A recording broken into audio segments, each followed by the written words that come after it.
Before Rome was founded, before the pyramids of Egypt cast their first shadow across the desert, before writing itself existed anywhere on Earth, a family called Stark was already ruling the North. 8,000 years of unbroken kings, one name, one bloodline, one winter philosophy carved into the bone of the land itself.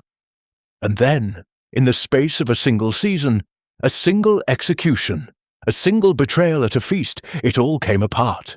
The fire has burned low.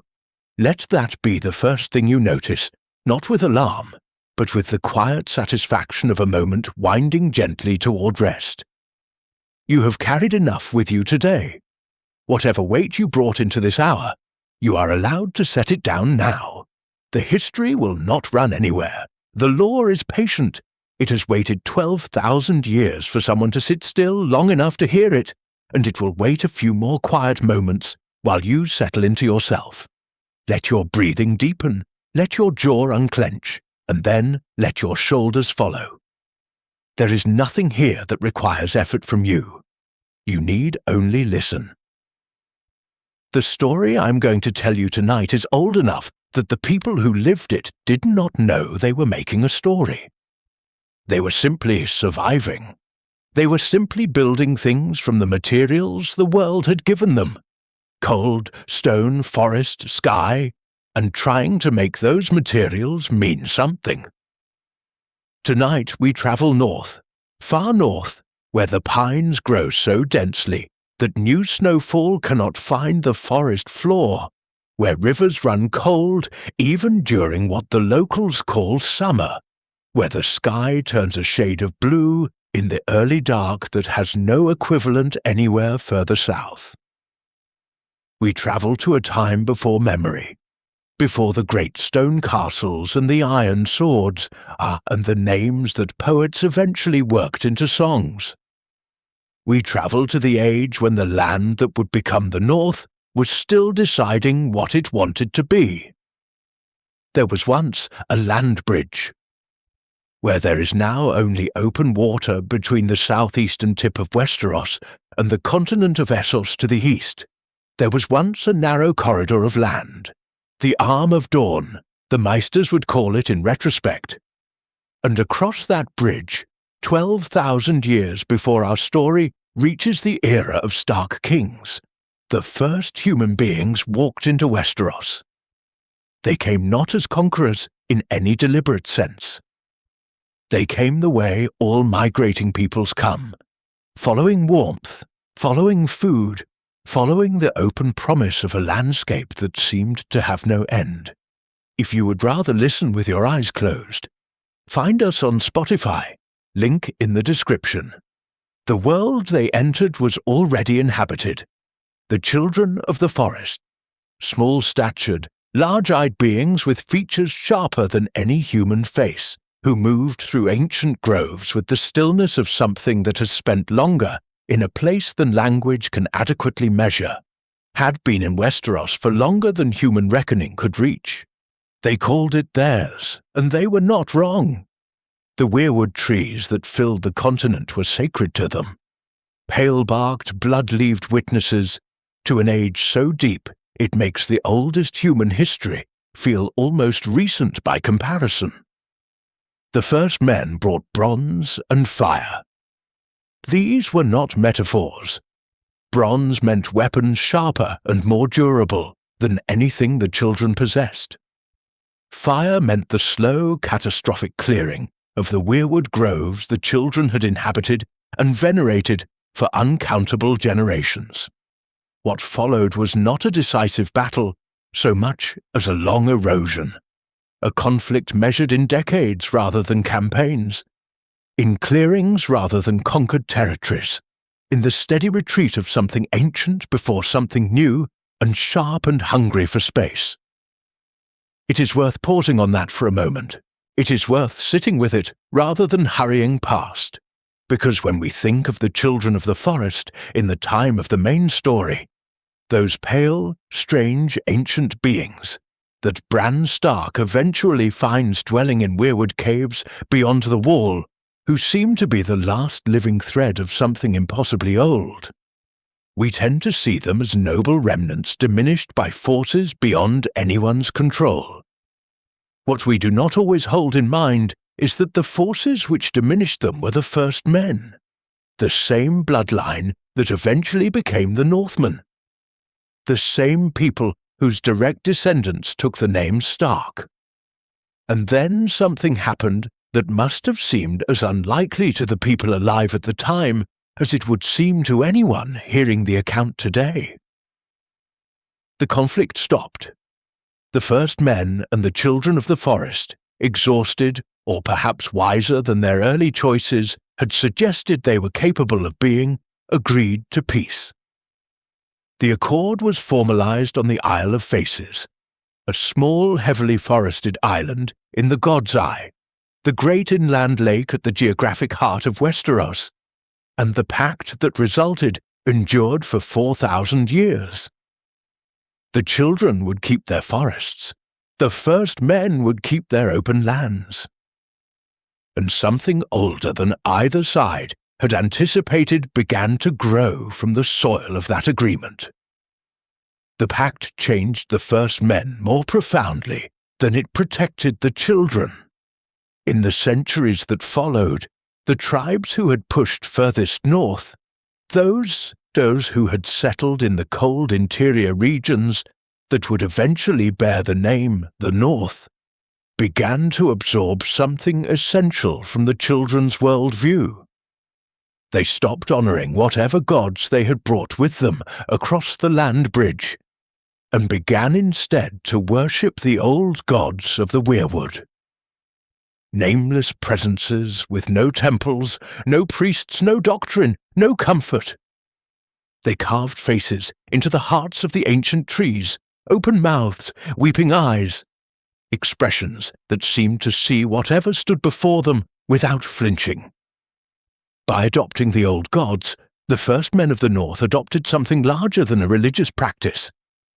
They adopted a posture toward existence, an orientation that was as cold and clear and free of comfortable illusion as the landscape they inhabited. The North does not lie to you. Its winters are not softened by wishful thinking, its summers are not extended by prayer, its harvests are not guaranteed by ritual. The land is exactly as unforgiving as it presents itself, and the gods of the land, wherever they truly resided, were similarly indifferent to the desires of those who knelt before them. Consider what it costs to spend generations in a landscape like the North. The hills roll wide and grey-green in the brief summers. The forests are so deep that daylight struggles to reach the floor. The rivers run cold, even in the warmest months. And the warmest months are not many. The harvests are never quite certain. And built into the deep structure of every Northman's thinking, embedded so thoroughly it functions less like knowledge and more like instinct, is the awareness that has been passed down through so many generations it has become part of the blood. Winter is coming. That phrase, 4 words. Most people who hear them for the first time understand them as warning, as omen, as dread. Something ominous about a cold season. But if you sit with those words long enough, and tonight we have all the time in the world, they become something else entirely. They are not a threat. They are a discipline, a philosophy of preparation. They are the North's way of saying that comfort is temporary, that abundance must be stored rather than celebrated, that the proper response to a good harvest is not feasting but stockpiling. Winter is coming is not a call to be afraid. It is a reminder to be ready. And there is a significant difference between those two things. The family that would eventually take the name Stark internalized this more completely than any other northern clan. They did not carve the phrase into stone as braggadocio. They did not shout it as war cry. They spoke it quietly, one to another, as a genuine and useful truth, the way a navigator speaks of the currents, the way a farmer speaks of the frost. And out of this culture, over the course of centuries before anyone was keeping careful records, rose what the old songs call the Kings of Winter. The unbroken line whose names the Meisters would eventually count back across 8,000 years, arriving at a beginning they could not quite see past. The coronation of the first Stark king is lost to time. There was no maester present with a stylus and a roll of vellum. No raven carried the news to any archive. What we have are fragments, oral traditions passed down and eventually committed to paper by scholars working thousands of years after the fact. Stories that may contain a seed of truth, wound in so many layers of legend and embellishment that the seed is no longer distinguishable from the flower. But the dynasty itself was real. The Starks ruled the North for 8,000 years. That is not mythology. That is history, even if the middle of it is largely dark to us. The castle they built to mark their seat of power was not placed where it stands by accident. Winterfell sits above a natural system of hot springs that run through the bedrock directly beneath its foundations, whose warmth is channeled through stone passages in the walls, turning what would otherwise be a freezing fortress into something livable throughout even the longest winters. This is not elegance for its own sake. This is 8,000-year-old engineering, an understanding of geothermal principles that has no name, but works regardless. Someone looked at a hostile landscape and decided, deliberately and with great intelligence, to build not just a defensible position, but an actual home. At the center of Winterfell, the Godswood. 3 acres of ancient forest preserved deliberately when the castle was first constructed, a deliberate pocket of the First World kept alive inside the walls of the new one. The heart tree that stands at its center, a great weirwood with pale bark and a carved face whose origin is as old as the castle itself, or older, has never been cut. Its blood-red leaves fall and regrow in cycles that no single human life is long enough to fully observe. The red sap weeps from its carved mouth in the deep cold. Beneath its roots, the earth stays dark and damp year-round. The kings of winter who held court here were not kings in the way that southern rulers were kings. The North did not understand power as primarily administrative, as a matter of taxes, armies, and the careful management of feudal obligations. Stark kingship was older than those categories. Its authority was rooted in the same soil as the faith itself. When a Stark king issued judgment, he did it in the Godswood, with his hands in the cold earth, and the heart tree's face watching him. His word was binding not because he had the largest army, though often enough he did, but because he had spoken it where the gods could hear. If you would rather listen with your eyes closed, find us on Spotify, link in the description. When you watch Ned Stark in the Godswood at Winterfell, standing in the thin morning light, cleaning the blade of ice with careful, meditative strokes, speaking to no one visible while his breath fogs in the autumn chill, you are watching 8,000 years of practice concentrated into one quiet scene. He is not praying in any way a southerner would recognize. There is no liturgy. There are no candles or incense or painted windows.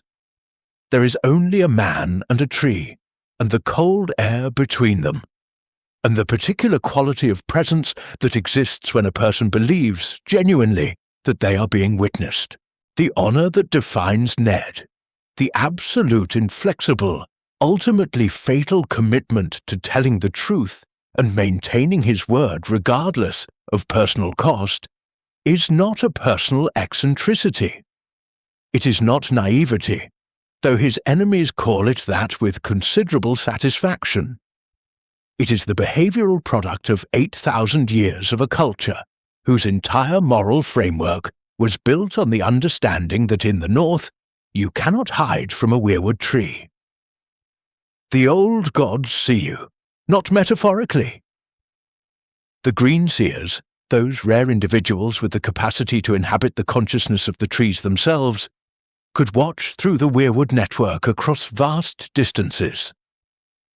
In a world where the gods genuinely witness, honesty becomes not just virtue, but cosmological necessity.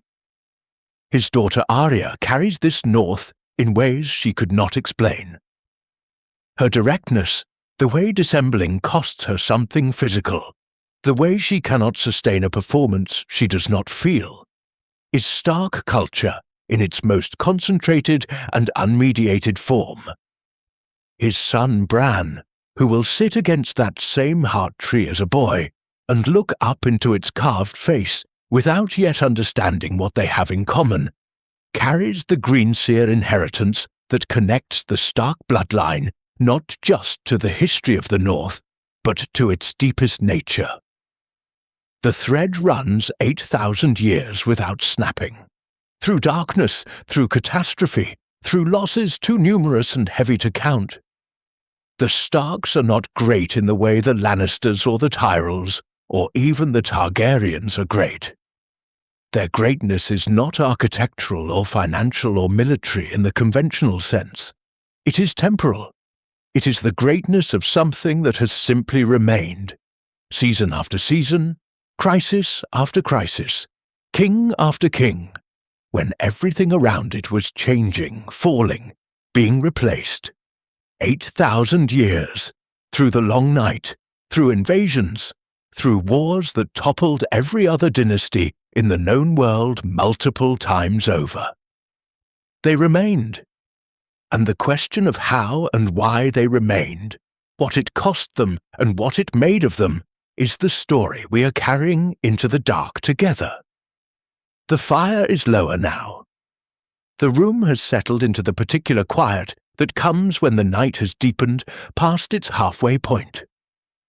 You have travelled a long way tonight, through time that no living memory can properly hold, across a land bridge that no longer exists, through the first forest, into the slow making of a family from the cold materials of a hard world.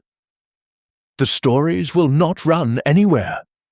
The history is patient. It has endured 12,000 years of forgetting and 12,000 years of partial remembering, and it will wait the few hours you need before it receives you again with everything intact. Let your breathing slow another degree. Let the north settle around you into its enormous nighttime stillness. Winter may be coming, as it always is, as it always will be. But tonight the walls are warm. The watch is set. The old gods look out from their pale-barked thrones and keep what they see in a silence deeper than sleep. Your watch for this hour is ended, rest.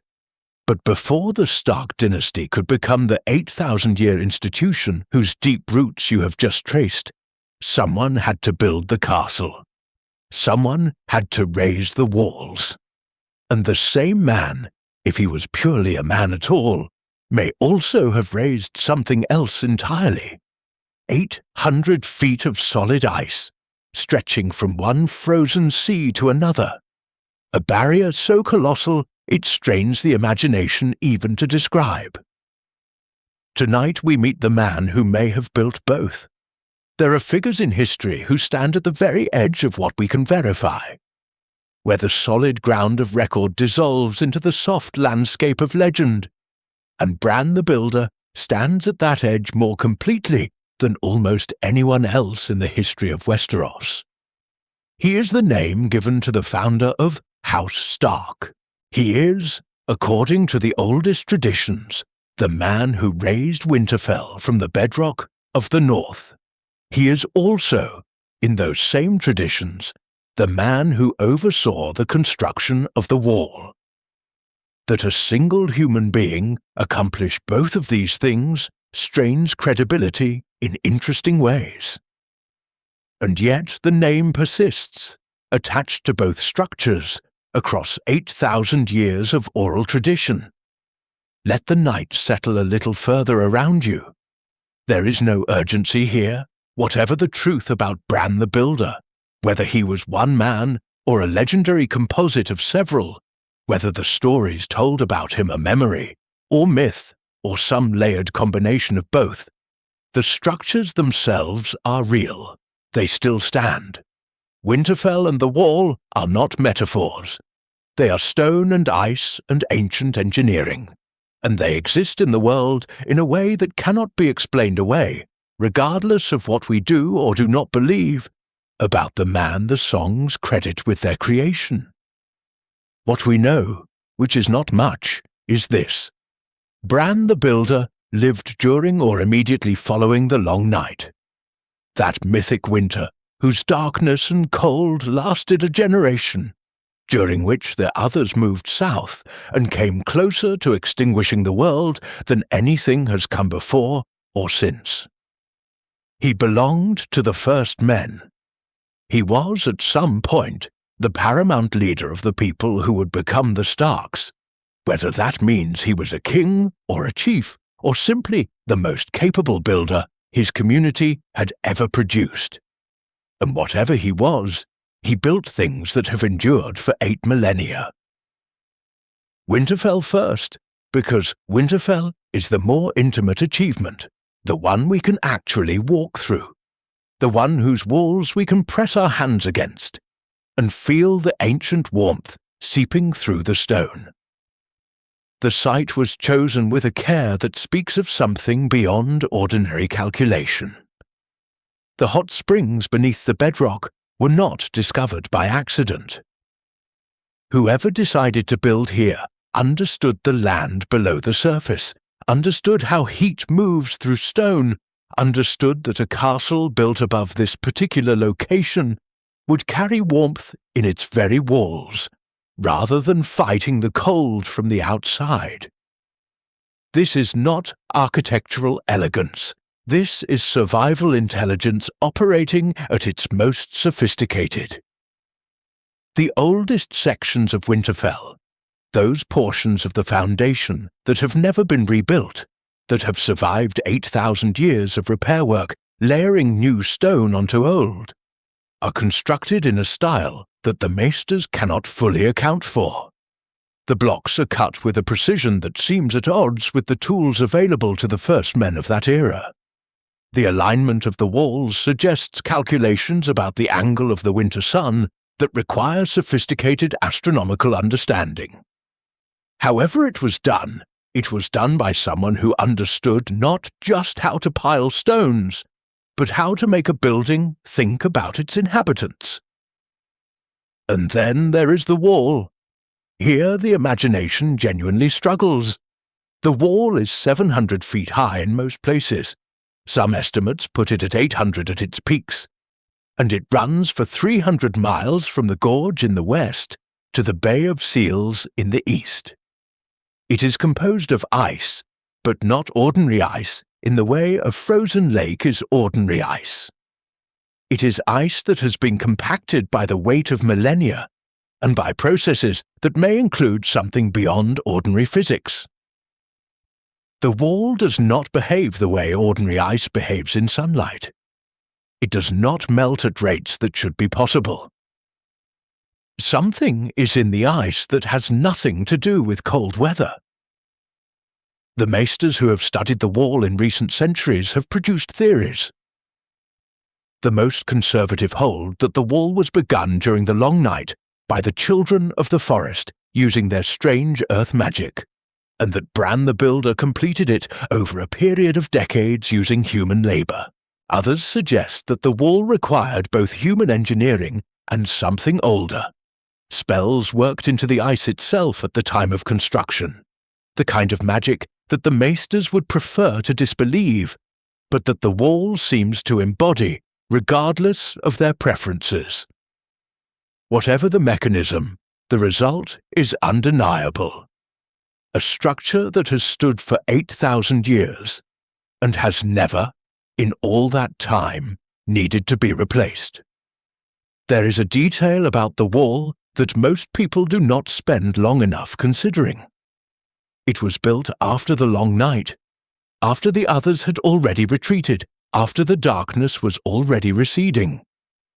The wall was not a desperate construction thrown up in the middle of an ongoing catastrophe. It was a deliberate, long-planned, enormously expensive undertaking carried out in the aftermath of one. Bran the Builder, and whoever stood with him in that enormous project, looked at what the world had just experienced and made a decision. This must never be allowed to happen again. And then they built the largest structure in the history of the world to give that decision physical form. It is worth pausing here, just briefly, to feel the weight of that decision. The world had just come through something catastrophic. The survivors were few. Resources were depleted. The desire to rest and recover and rebuild normal life must have been overwhelming. And instead, a group of people, led by at least one extraordinary mind, chose to spend their remaining energy on a project so ambitious it would not be completed within their lifetimes. They built for the future. They built for descendants who would not know their names, in a language they did not yet have, against a danger that might never return. Winter is coming is not just a family motto. It is the lived philosophy that built the wall. The Night's Watch was the institution Bran the Builder, or those who came immediately after him, created to maintain the wall. In its earliest form, it was not the depleted, desperate order we see in the opening chapters of the main story. It was an elite order of defenders, drawn from the finest warriors of every great house in Westeros, sent to the wall as an act of duty and honor. The black cloak was a mark of distinction. The vows were genuine.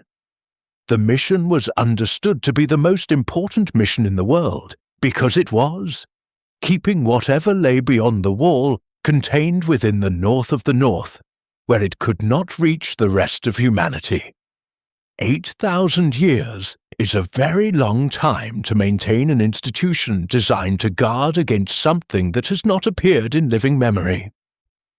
The Night's Watch degraded slowly, the way all institutions degrade when the threat they were built to counter becomes theoretical. First, the greatest houses stopped sending their finest. Then they stopped sending anyone of consequence. Eventually, the Watch became a dumping ground for criminals, bastards, the unwanted and the disgraced, men who had nowhere else to go, taking vows they did not fully understand to guard against a threat they only half believed in. It is difficult to fault them entirely for their skepticism. 8,000 years is a long time. Almost no human institution lasts that long, even when the purpose that created it remains clear. The Starks understood this better than most. Perhaps because their own dynasty had lasted 8,000 years alongside the Wall, perhaps because the old gods that watched from the weirwoods had a longer view than any human institution could sustain, the Starks maintained a relationship with the Night's Watch, long after other great houses had largely forgotten the organization existed. When Jon Snow goes to the Wall, it is not an accident that he goes to the Wall rather than to the Eyrie or to Highgarden.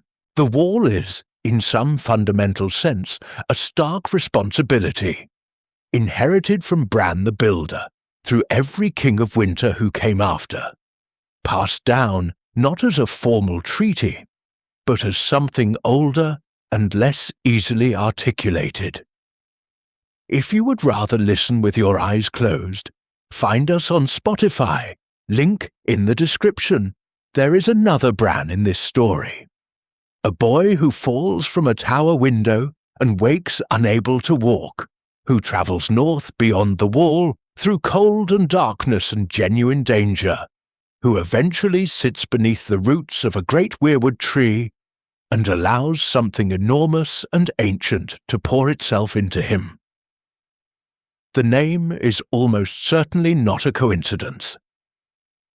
The connection between Bran Stark and Bran the Builder between the child who will become the three-eyed raven and the man who built the world's greatest barrier, is not stated explicitly anywhere in the texts we have.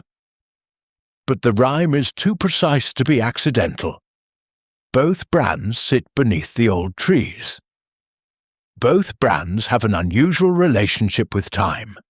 One presumably understood the future well enough to build against a threat that was not currently present, and the other literally acquires the ability to see into the past and the present simultaneously through the weirwood network. Both brands are associated with the structural foundations of the world as it exists in the story. One raised the physical walls, the other becomes something like the consciousness behind the spiritual ones. The echo between them is one of the quieter and more beautiful pieces of design in this entire mythology. And Jon Snow, who goes to the wall not knowing what he truly is, who takes the vows of the Night's Watch, without understanding that the blood running in his veins connects him to both sides of the conflict the wall was built to contain. Jon is, in his way, also a Bran the Builder. He builds things from impossible materials. He builds alliances between enemies. He builds a fragile temporary peace with wildlings who have spent 8,000 years being defined by their refusal to live under Stark or Targaryen authority. He builds the future from the rubble of the past. He does not, notably, do any of this by choice. He does it because the situation demands it, and there is no one else positioned to attempt it. The God's Wood at Winterfell keeps all of this. The Heart Tree has watched it all. The building, the ruling, the loss, the partial recovery. Its carved face has seen every Stark king make their vows and break them or honor them, has seen the children of the house playing in its shadow, has seen the ravens come and go. It will still be there, the old trees suggest, long after the current drama has resolved itself into whatever comes next. That is the thing about weirwoods. They are not impressed by urgency. They have been watching too long. The room is a little cooler now, as rooms always seem to become when the night deepens past its middle. Let that coolness settle into your skin without resistance. The cold of the north is not hostile. It is simply honest. It does not promise what it cannot deliver. It tells you what the world is and asks you to prepare accordingly. The history of House Stark, which is also the history of the North, and which is also, in no small way, the history of everything the wall was built to hold back, is a history of people who learned to be as honest about the world as the world is about itself. The fire has no more than embers now. That is appropriate. This is the kind of history that belongs in low light, not because it is shameful, but because it is old, and old things reveal themselves best when the bright modern world quietens down enough to let them speak. Let the stories settle through you like snowfall through still air. Gently, without hurry, finding every surface, covering everything with the same soft weight. The wall stands in the dark, 700 feet of ancient ice pressed into something harder and stranger than ordinary cold. The stars above it tonight are very clear. The Night's Watch brother, standing his watch on the top of it, breathes fog into air that bites. Below him, 300 miles of nothing but the wind and the old forest and whatever moves in it. And somewhere beneath the roots of a weirwood tree, an ancient consciousness watches all of it. Patient, present still, your watch for now is ended. Let the cold north carry you down. The stories will keep. The builders have built. The ice still stands, even if it will not always. Rest now, in the warmth between the walls that Bran made. Rest, but Bran the Builder did not raise the wall for nothing. He raised it because something had happened that the world could not afford to have happen again. The wall was the answer to a question that no one who had lived through the asking ever wanted to answer twice. Tonight we go further back, before the wall, before the castle, before even the kings of winter, to the long night itself. To the time when the stars went out. There are events in history that are so large, so total, so complete in their disruption of everything that came before, that the memory of them does not pass down through ordinary channels. They do not become stories told around fires. They become the fires themselves, the very warmth against which everything subsequent is measured. The long night is such an event. It does not live in the memory of any individual who survived it. It lives in the bones of the culture that came after, in the way the North builds its houses, in the way it stocks its larders. In the 4 words it passes from parent to child as though they were the most important words a person could know. Breathe slowly.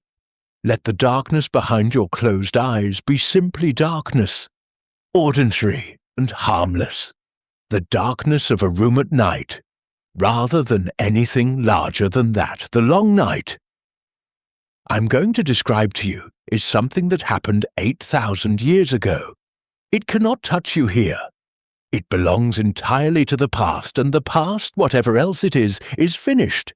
You are here, in warmth, in safety, in the gentle hush of a late hour. The history moves around you without disturbing you, the way water moves around a stone. The long night was a winter that lasted a generation. Accounts vary, as accounts of events this old always do.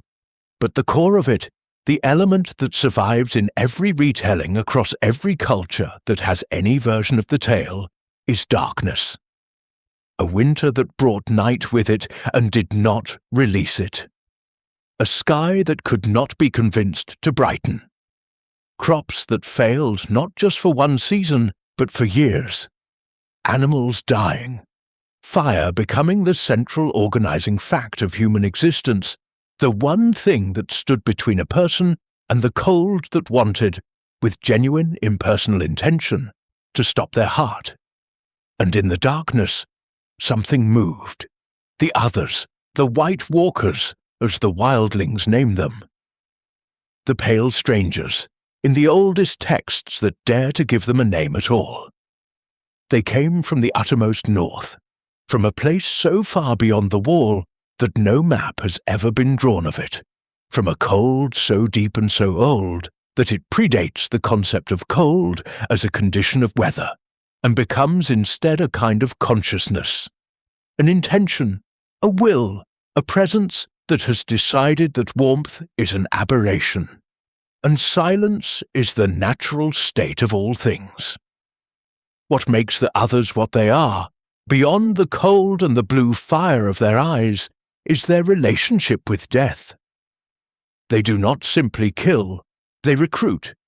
The dead who fall before them rise again in their service, slower than the living, but unaffected by cold or hunger or fear or the 1,000 other vulnerabilities that make human warriors unreliable. A white does not tire. A white does not decide that the situation is hopeless and retreat. A white feels nothing except whatever the others need it to feel, which is mostly nothing at all. An army of the dead is an army that replenishes itself from its own casualties. Every soldier you kill becomes a soldier fighting against you. It is worth sitting with that thought for a moment. Not with fear. The fear would be appropriate if the long night were present rather than past, and it is not. But with respect for the gravity of what the people who lived through it faced. Imagine a winter that will not end. Imagine a darkness that has lasted 2 years, and then 3, and then 5. Imagine watching your food stores diminish while the cold outside intensifies. And imagine, coming through that darkness from the north, an army that grows larger the more effectively you fight it. This was not a military problem. This was an existential one. The response to it, the thing that worked, the thing that ended the long night and pushed the others back to wherever they had come from, is described in the legends as the work of a figure called the Last Hero. He is one of the most obscure major figures in the entire history of Westeros, enormously consequential and almost entirely mysterious.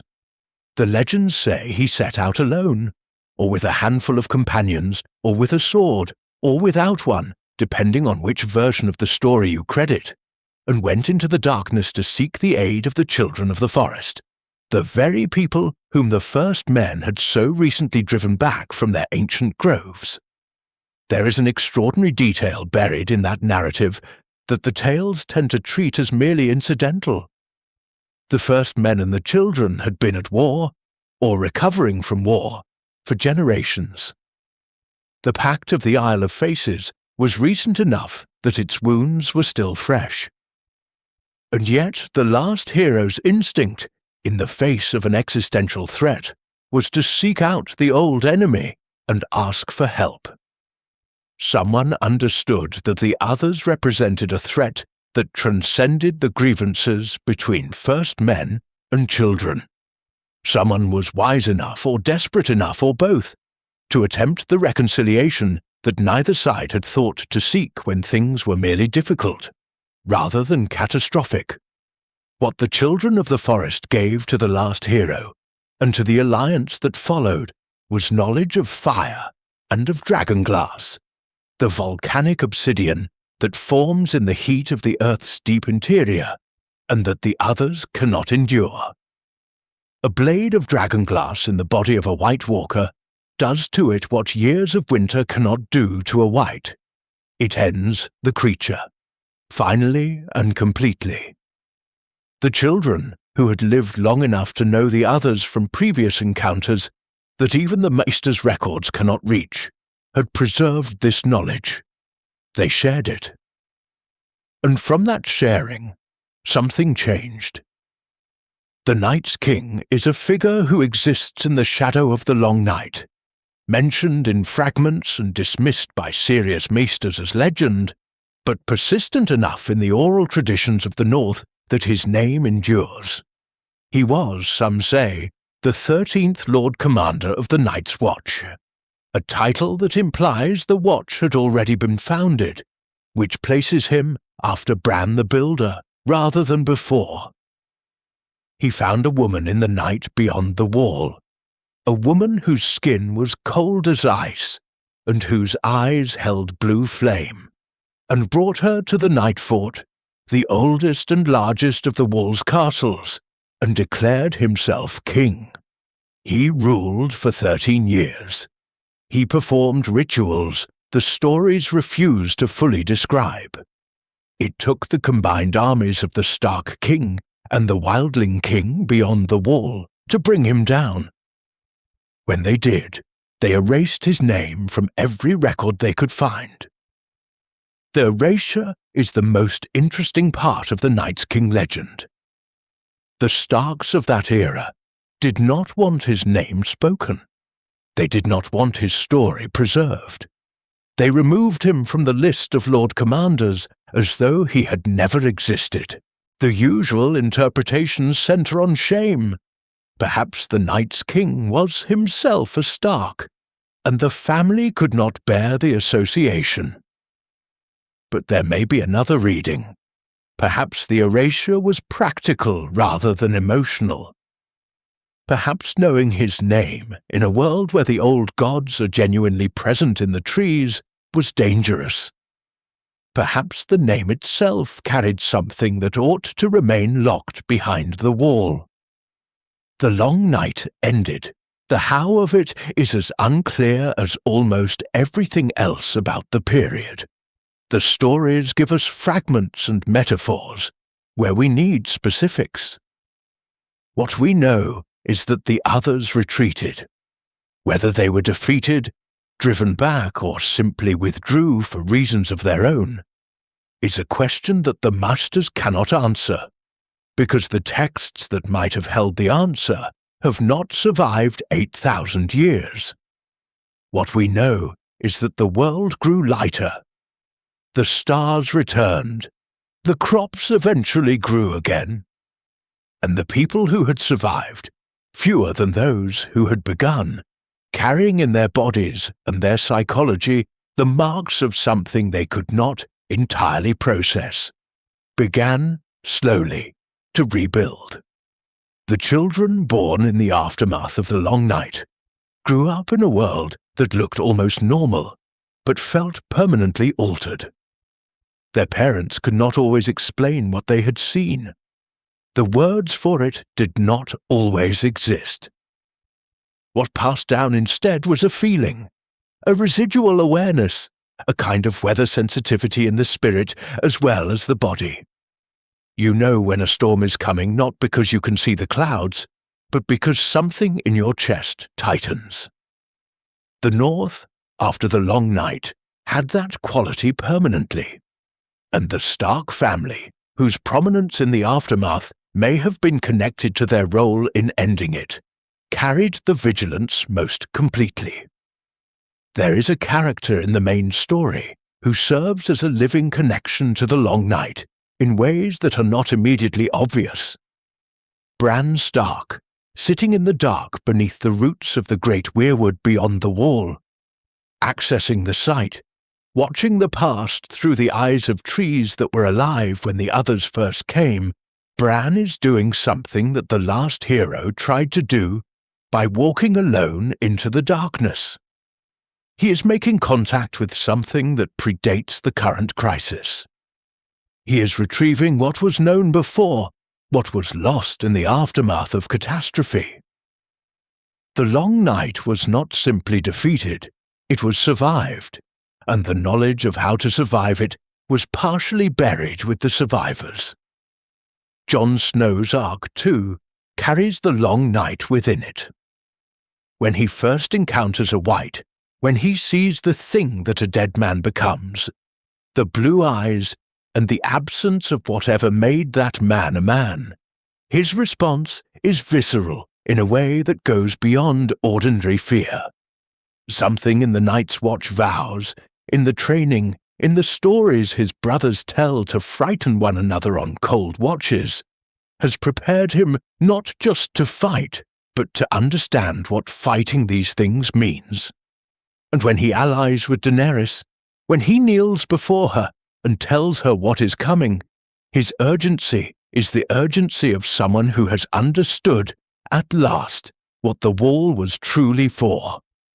Arya Stark is the one who ends the long night's return, a fact whose weight cannot be fully appreciated without understanding that a girl, born of the Stark line, carrying 8,000 years of accumulated survivor wisdom in the shape of her courage and her training, delivers the killing blow not with a dragon or an army, but with a single small blade. She has carried since her father gave it to her. The weapon is a Valyrian steel dagger, the very same dagger that began the cascade of events leading to the War of the Five Kings. History loops. The instrument of the long night's ending is also the instrument that helped begin the crisis that preceded it. The darkness is not permanent. That is the lesson the long night teaches, though it teaches it in the hardest possible way. The darkness comes, and the darkness is total, and the darkness lasts longer than anyone's patience or faith or stores of food, and then it ends. Not because someone prayed hard enough, or sacrificed appropriately, or pleased the right God. It ends because the survivors did not stop. Because a last hero walked into the darkness asking for help. Because a builder looked at the aftermath and decided to build something that would prevent the next time from being quite so total. Because a girl, 8,000 years later, moved through the darkness of a ruined castle with a knife she had carried for years, and used it at exactly the right moment. The darkness is not permanent. Remember that, in the quiet that is settling around you now. Whatever long nights you carry Whatever winters you are currently inside, they share this quality with the mythic long night of the stories. They are not permanent, they end. Not always in the way we would have chosen, not always when we would have chosen, but they end. The stars come back, the crops grow again, the survivors rebuild. Let your breathing carry you down now. The long night is 8,000 years in the past. The darkness outside your window, if there is darkness, is only the ordinary darkness of a night doing its normal work. Let it be peaceful. Let the history fold itself back into the deep past where it belongs, patient and complete, waiting to be opened again when you are ready. Your watch is ended. Rest. The long night ended. The others retreated into the uttermost north. And whoever had survived, whatever Bran the Builder had made of himself in the catastrophe's aftermath, began to rule. 8,000 years of Stark kings. Most of their names are lost. Most of their stories have dissolved into silence. But enough survives to tell us something about who these people were, what they fought for, and what 8 millennia of rule in the harshest kingdom in the world actually looked like. 8,000 years. Let that number settle quietly into your awareness without trying to fully comprehend it, because it cannot be fully comprehended. We can acknowledge it. We can hold it at arm's length and regard it with appropriate respect. But the human mind was not built to truly feel the weight of 8,000 years. It is 6 times longer than recorded European history. It is more than twice the age of the oldest continuous civilization the real world has ever known. It is the entire span of human civilization, from the earliest Sumerian city-states to the present moment, and then that span again, 4 times over. The Starks rule the north for all of that. Let your breathing slow. The room is quiet now, the way rooms become when the night has passed well past its middle, and begun its long, gradual surrender to the approaching dawn. Though the dawn is still far enough away that you need not think about it yet. There is time. There is always more time in the dark than the anxious part of the mind believes. The North has 8,000 years of patience to offer you tonight. Receive it. Let it spread through your shoulders and your hands and the tired places behind your eyes. The names the Meisters have recovered from those 8,000 years fill a list that runs for several pages and answers almost nothing. Brandon the Builder, obviously at the beginning, though whether this Bran was a king or simply a great man who lived during the era of the first Stark kings remains disputed. Then generations of Brans and Robs and Brandons and Eddards, cycling through the same small set of names as northern families tend to do, each one ruling his corner of the cold world with whatever tools the era placed in his hands, and facing whatever crises the era manufactured for him. Most of them we know nothing about. Most of them will never be known. This is not a tragedy unique to the Starks. This is the condition of deep history, the fundamental problem with caring about the past, which is that most of the past is simply gone. Not just the documentation of it, but the events themselves, swallowed by time, dissolved into silence, leaving only the occasional name or the vague memory of a category of thing that happened. We know there were wars. We know there were alliances. We know there were winters and springs and harvests and famines. We know this because human life in a harsh landscape requires all of these things generation after generation, regardless of the name on the throne. What we can recover in fragments and partial records and traditions preserved by the houses that served under Stark lordship are the outlines of the North's major struggles across those 8,000 years.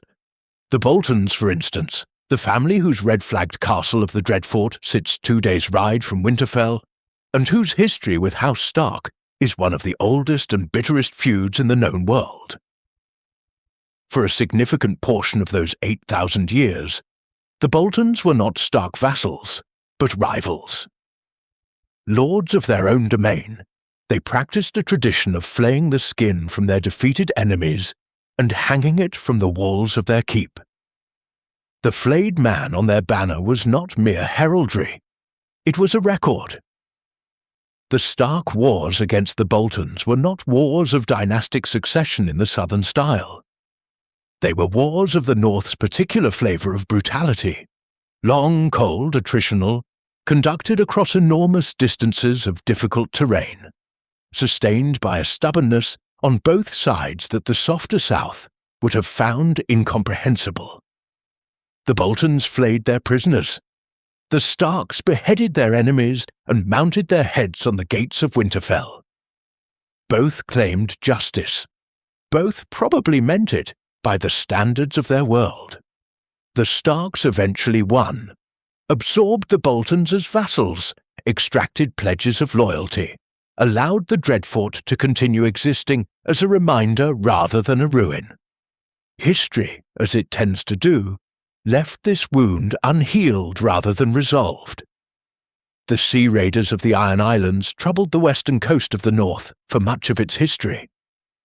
The Ironborn, with their culture of sea violence and their theology of drowning and resurrection, looked at the long coast of the North, poorly defended, thinly populated, full of small fishing villages with no realistic hope of holding off a raid, and periodically descended on it for generation after generation.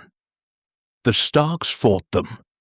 The Stark kings who controlled the Wolfhead coast built fleets and lost them in storms, and built them again, and occasionally managed to drive the Ironborn back, and occasionally did not. Moat Cailin, the ancient fortress guarding the entrance to the north from the south, was kept garrisoned for this reason among others, though its walls face south, not west. The wildlings, the free folk who live beyond the wall and have always lived beyond the wall, who choose to call themselves free and choose to call the Stark kings tyrants, raided south in the same way the Ironborn raided west. Through whatever gaps existed in the wall's defences, past the Night's Watch patrols, into the Gift, the stretch of land immediately south of the wall that was given to the Watch as a buffer zone, and which has been steadily depopulated over the centuries as the Watch itself has thinned. The wildling raids were different from the Ironborn raids. They were not about plunder so much as survival. The lands beyond the wall grew harder with each generation, and the people beyond the wall moved south for the same reason all people move south, because the cold was winning. The Stark kings who managed all of this, who held the North together against external pressure from 3 directions, while simultaneously managing the internal politics of a kingdom composed of dozens of proud, stubborn, independently minded northern houses, did so by a method that had no name, but that every northern lord understood. They led from the front. The Stark king who asked his people to fight a war was a Stark king who went to that war himself. The Stark king who imposed a heavy tax in a hard year was a Stark king who tightened his own household's belt first. Justice was not administered from a comfortable distance. It was delivered personally, in the godswood, in the cold, with the old gods watching. There was a period, the exact length is disputed, but the maesters believe it lasted approximately 13 years, when the Stark line was interrupted entirely. This was the era of the Night's King, the Lord Commander who took a wife of ice and declared himself something other than what the Night's Watch had been founded to produce. During those 13 years, whatever happened at the Night Fort was not recorded or was recorded and later deliberately destroyed. The Stark king of that era, Stark or Joramun, or some collaboration between them, the records are frustratingly unclear, eventually ended it. And in ending it, presumably learned something about what the wall actually contains that he was careful not to write down. The Skagosi, the people of the island of Skagos in the northern Bay of Ice, were another persistent complication in Stark history. Fierce, largely isolated, possessed of customs the mainland north considered barbaric, the Skagosi submitted to Stark overlordship several times and rebelled against it several times. And the cycle of conquest and rebellion and grudging resubmission continued for so long that it became almost a tradition. When Davos Seaworth is sent to Skagos near the end of the main story to retrieve Rickon Stark, he is going to one of the most ancient and consistently difficult corners of the Stark domain, a place that has defied Stark authority more consistently than almost any other, and that has sheltered a young Stark precisely because it is so difficult to reach. Across all of this, the wars and the raids and the rebellions and the long quiet years between crises when the work was simply keeping people alive through the winters, the Starks persisted by being, in the end, more northern than any rival. They outlasted the Boltons not by being kinder, but by being more committed. They held the wall not because it was easy, but because they understood in their bones what the alternative looked like. They survived 8,000 years not by being invulnerable, but by being the family that the land itself seemed to have selected, the family most precisely adapted to the conditions the North produced. When Robb Stark is declared king in the North by his lords after Ned's execution, when the Northern banners and the Riverlands rise together, and the old title is restored for the first time since Torrhen Stark bent the knee, there is something in that moment that runs deeper than political rebellion. The lords who shout his name are not simply responding to the injustice done to Ned Stark. They are restoring something that has been absent for 300 years. They are reaching back through those 3 centuries to the 8,000 years before them and saying, "This is what we are. This is what the North is." And a boy of 15, understanding perhaps a fraction of the history in that moment, stands in the hall and receives the title with an expression that looks less like triumph than like the recognition of an enormous, beautiful, terrifying weight. If this story is helping you rest, consider subscribing, so the next chapter of Westeros history is waiting when you return. Sleep well, and we will be here. The weight Robb carries in that moment is the weight of 8,000 years. He is not just a boy going to war. He is the latest expression of an idea that has been tested against every variety of adversity the North can produce, and has, until this point, always survived. The tragedy of Robb Stark is not simply that he dies. It is that he dies carrying something irreplaceable, the continuity of that idea, and that what comes after must be built from different materials than what came before. Let that thought rest for a moment. The history is heavy, and heavy things deserve to be set down gently rather than dropped. The kings of winter ruled for 8,000 years. They were not perfect. They flayed enemies of their own when occasion demanded. They made alliances and broke them. They loved some children more than others and governed some centuries better than others. They were human, in the full complicated sense. But they endured. And in the North, endurance is not a minor achievement. Endurance is the whole point. The night is deep and still. Let your thoughts drift like snow, slowly, without particular direction, settling wherever they land without attachment. The kings of winter are resting in their crypts beneath Winterfell now.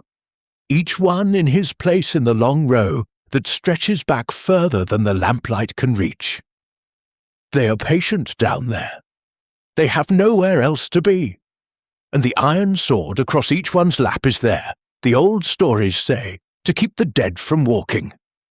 Even in death, the Starks keep their watch. Rest now. The watch is theirs tonight. Yours is ended. And at the centre of all of it, at the centre of the castle, at the centre of the dynasty, at the centre of the Stark family's spiritual life across 8,000 years, stood a tree. A single weirwood with pale bark and a carved face, and leaves the colour of old blood, weeping red sap in the cold, watching everything. Tonight we go inside that watching. Tonight we explore what the old gods truly are, and what they have always known about the family that kept their faith. There are no temples to the old gods, no priests, no candles or incense or liturgical language preserved in formal texts. There is only the wood, the deep, cold, silent wood, and within it the pale trees with their carved faces. And within those trees something that resists easy categorization, as either divine or merely natural. The old gods of Westeros occupy a space between those categories that the theology of the Seven cannot reach, and that the rationalism of the Citadel cannot fully dismiss. They are old enough to predate the very concept of religion as a separate category of human experience. They were present before the first human being in Westeros thought to distinguish between sacred and ordinary. Settle a little deeper into wherever you are resting. The old gods do not require anything from you tonight, except perhaps the willingness to sit quietly for a moment and let the concept of deep time wash over you without resistance. The weirwoods that carry these gods have been growing for thousands of years. Some of the oldest ones in the north may have been saplings when the arm of dawn still existed. They have been watching the world happen for so long that what we call history is, to them, the briefest of seasons. The Green Seers were the children of the forest's name. For those among them who could access the sight, the capacity to enter the consciousness of the weirwood trees and see through their carved faces, to look across vast distances simultaneously, to see into the past as recorded in the memories of the trees themselves. The trees remember everything they have witnessed. They do not forget the way human minds forget, through chemical process and the erosion of sleep. They simply store, moment after moment, year after year, century after century, in a network of connected root systems that spans the continent. When the first men carved faces into the weirwoods as part of their adoption of the old gods, they were doing something that they may not have fully understood, but that the children recognized immediately. They were making the trees into windows. A face carved into a weirwood is not decoration. It is an interface. It is the point at which the consciousness in the wood meets the world outside the wood. The eyes that the woodcarvers put into those faces have always been the actual eyes of something that is using them to see. The children knew this. Whether the first men who first picked up their carving tools knew it, or whether they were doing it on instinct they could not have explained, is a question the history does not answer. The Starks maintained the Godswood and its heart tree not as a matter of religious ritual exactly, but as a matter of relationship. The distinction is worth making. Ritual is something performed in the direction of something absent, an attempt to attract the attention of a deity who is elsewhere and must be persuaded to turn toward you. What the Starks did in the Godswood was not ritual. It was conversation. The old gods were present in the heart tree. You did not need to attract their attention. You simply had to stand in their presence and speak truly, because they would know if you did not. This is why Northern justice worked differently from Southern justice. In the South, you stood before a judge or a lord or a panel of septons who assessed your account of events and made a determination based on evidence and argument. In the North, you stood in the godswood. The evidence and argument were beside the point. The old gods knew what had happened. The Stark King knew, the old gods knew. The person being judged knew all of this. And in that context, lying was not merely morally wrong, it was cosmologically futile.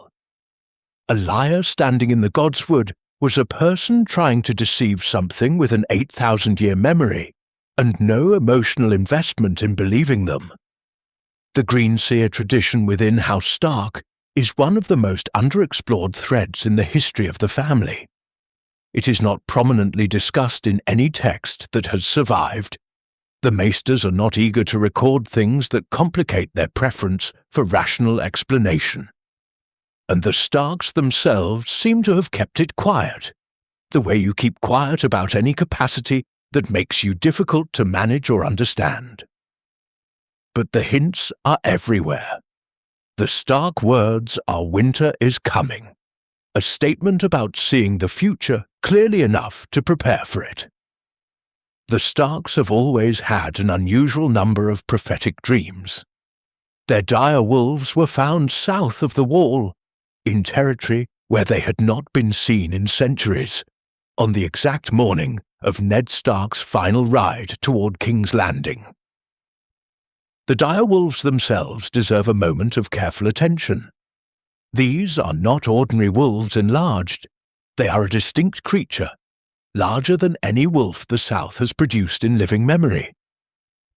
Intelligent in ways that go beyond animal intelligence, bonded to their Stark companions in ways that go beyond the ordinary bond between a person and a pet.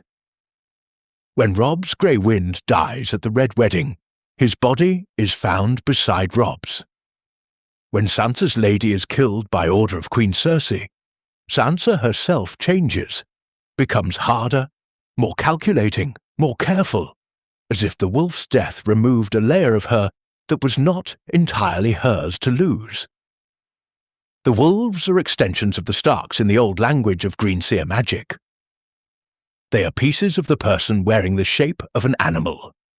The theory that the Stark bloodline carries Greenseer potential more consistently than any other noble house is supported by what we eventually see Bran Stark become: his ability, the sight, the capacity to enter the weirwood network, to slip into the consciousness of animals, to travel in time through the memories of trees, is extreme even by the standards of the children of the forest. The three-eyed raven who trains him explicitly tells him that he will fly. What he means is that Bran will see further and wider than any Greenseer who has come before him, including the three-eyed raven himself. The Stark bloodline did not simply preserve the old gods' traditions. It may have been all along the vessel for something the old gods were trying to produce. Bloodraven, Brynden Rivers, the bastard son of King Aegon IV, who served as Hand of the King and later as Lord Commander of the Night's Watch before vanishing beyond the Wall, is the human name of the three-eyed raven. He went north as an old man and allowed himself to be incorporated into the root system of a great weirwood tree beyond the Wall, becoming neither fully alive nor fully dead, but something that exists in the borderland between those states. He sat in that tree for decades, woven into the wood, experiencing everything the weirwood network experienced, reaching south through the root network to find Bran Stark and call him north. He had been waiting for Bran specifically. He chose Bran from among all the Stark children, for reasons that he suggests are about the site but that may also be about something older. What the old gods actually want, if they want things, which is itself a contested question, the story does not state directly. What they seem to have wanted, across the 8,000 years of their relationship with the Stark family, is for something to be preserved. The knowledge of the long night, the capacity to see truly through the weirwood, the ability to witness the world without the distortions that fear and desire and grief introduce into human perception.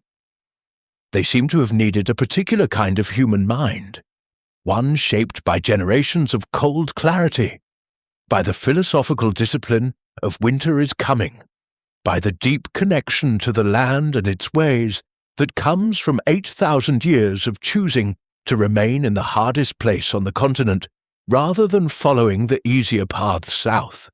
The heart tree in the God's Wood of Winterfell is the oldest weirwood in the south of the wall that is still alive and still tended.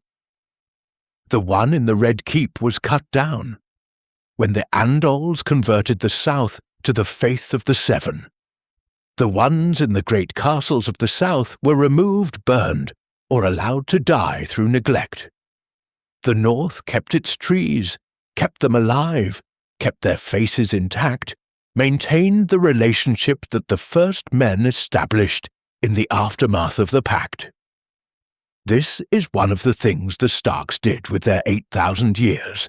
They kept the trees alive. And in keeping the trees alive, they kept the old gods present in the world in a way they would not otherwise have been. When Ned Stark refuses to renounce his faith in the old gods, even at King's Landing, even surrounded by the golden imagery of the Seven, he is not being merely stubborn. He is maintaining a connection to something real, something that is genuinely present in the weirwoods and genuinely capable of witness. He knows the old gods see him. He has always known this. He cannot pretend otherwise, even when pretending would be the strategically sensible option. The honor that costs him his life is, at its deepest level, the honor of someone who knows they are being watched by something old enough to remember when the world was different and patient enough to remember it still. The weirwood in the Red Keep's Godswood was cut down before the events of the main story. Only the stump remains, and even the stump seems to Ned to be watching him when he kneels before it. That observation is not the grief of a religious man mourning the absence of sacred space. It is the empirical observation of a man who knows how the weirwood network functions. Even the stump is connected. Even a dead weirwood, if its roots remain, can be a point in the network. Ned knew he was being seen even in the south, even kneeling before a dead tree in a city that had long ago stopped caring about the old faith. The gods were watching from Winterfell, through the roots that connect all trees of the same blood. They saw everything. There is a moment in the later books where Bran Stark, sitting beneath the roots of the great weirwood beyond the wall, looks south through the weirwood network and finds the heart tree at Winterfell. He sees the courtyard, he sees the castle, and a serving girl passing beneath the tree looks up, startled, as if she has felt something watching her from the face carved into the bark. She has. Bran is there. He is 800 miles away and underneath the ground, and he is there, looking through the eyes of the tree his family has tended for 8,000 years, watching over a castle that is supposed to be abandoned. The old gods are not absent from Winterfell. They are simply waiting, as they always wait for the family to come home. The night is gentle now. Let your thoughts loosen their grip on the day and drift toward the deep, unhurried time of the ancient trees. The weirwoods do not hurry. They do not need to. They have been here before any of this began, and will be here long after any of us can imagine. Their roots go down to the water table and through the rock and into something older than rock. Whatever they are in contact with down there, in the cold dark beneath the ground, it is very patient. It has been waiting for the right moment for longer than there have been people to measure waiting. Let your breathing settle into its slowest rhythm. The old gods are watching tonight, through the pale faces of all the weirwoods that still stand in the world. They see the sleeping and the waking both. They see the past and the present simultaneously, the way a tree sees the whole of its growing at once, root and branch and leaf, and the long reach between them. You are witness tonight. Not intrusively, not with judgment. Simply with the ancient, patient attention of something that has been watching the world happen for longer than anyone alive can comprehend. Rest. The old gods are keeping the watch. The heart tree is awake. Your watch is ended. The old gods watched from their pale trees, and the Starks kept their faith, and the North kept its way of life. But the world south of the neck was changing in ways that would eventually reach the North, whether the North invited the change or not. A migration was coming from across the narrow sea, a people with iron weapons and a new faith, and a hunger for land that the first men could not satisfy because they were already standing on it. Tonight, the Andals arrive, and the North decides what it will do about them. The Andals came from Essos, from a mountainous region called Andalos, where they said their god had walked the earth and carved runes into the stone with his fingers. They were not the first people to cross the narrow sea into Westeros. That distinction belongs to the first men, whose own crossing the Andals were now thousands of years later, approximately replicating. But the Andals came with iron, where the first men had bronze, with a codified and expansionist faith, where the first men had a nature religion, and with the particular confidence of people who believe their god has personally endorsed their migration. That confidence, as much as the iron, made them dangerous. Let your breathing remain easy. This is history, not threat. Whatever the Andals destroyed, they destroyed 6,000 years ago. And the thing they could not destroy, the thing they could not reach, is precisely what we are talking about tonight. The North survived, but understanding how it survived requires understanding what it was up against, which requires sitting with the scale of what the Andal invasion meant to everyone south of the neck. The Andals crossed the narrow sea and landed on the shores of the Vale, on the eastern coast of Westeros, and from the Vale they spread. The first men kings who ruled the Vale fought them with everything they had. They lost anyway. The Andals had iron, and organized military discipline, and an absolute conviction that the land they were taking had been promised to them. And a people who fight with that level of certainty about their divine mandate are not straightforward to defeat, even when you outnumber them and hold the high ground. The first men kings of the Vale fell one by one, and the weirwood trees in the Vale were cut down, and the old gods were replaced by the 7 of the Andal faith. From the Vale, the Andals moved west and south. The Riverlands fell, the Westerlands fell. The Reach, with its agricultural abundance and its relatively mild climate, fell with remarkable speed. The Andals found it easier to displace first men rulers in places where the first men had grown wealthy and comfortable, than in the harder regions where survival itself was a constant discipline. The Stormlands fell.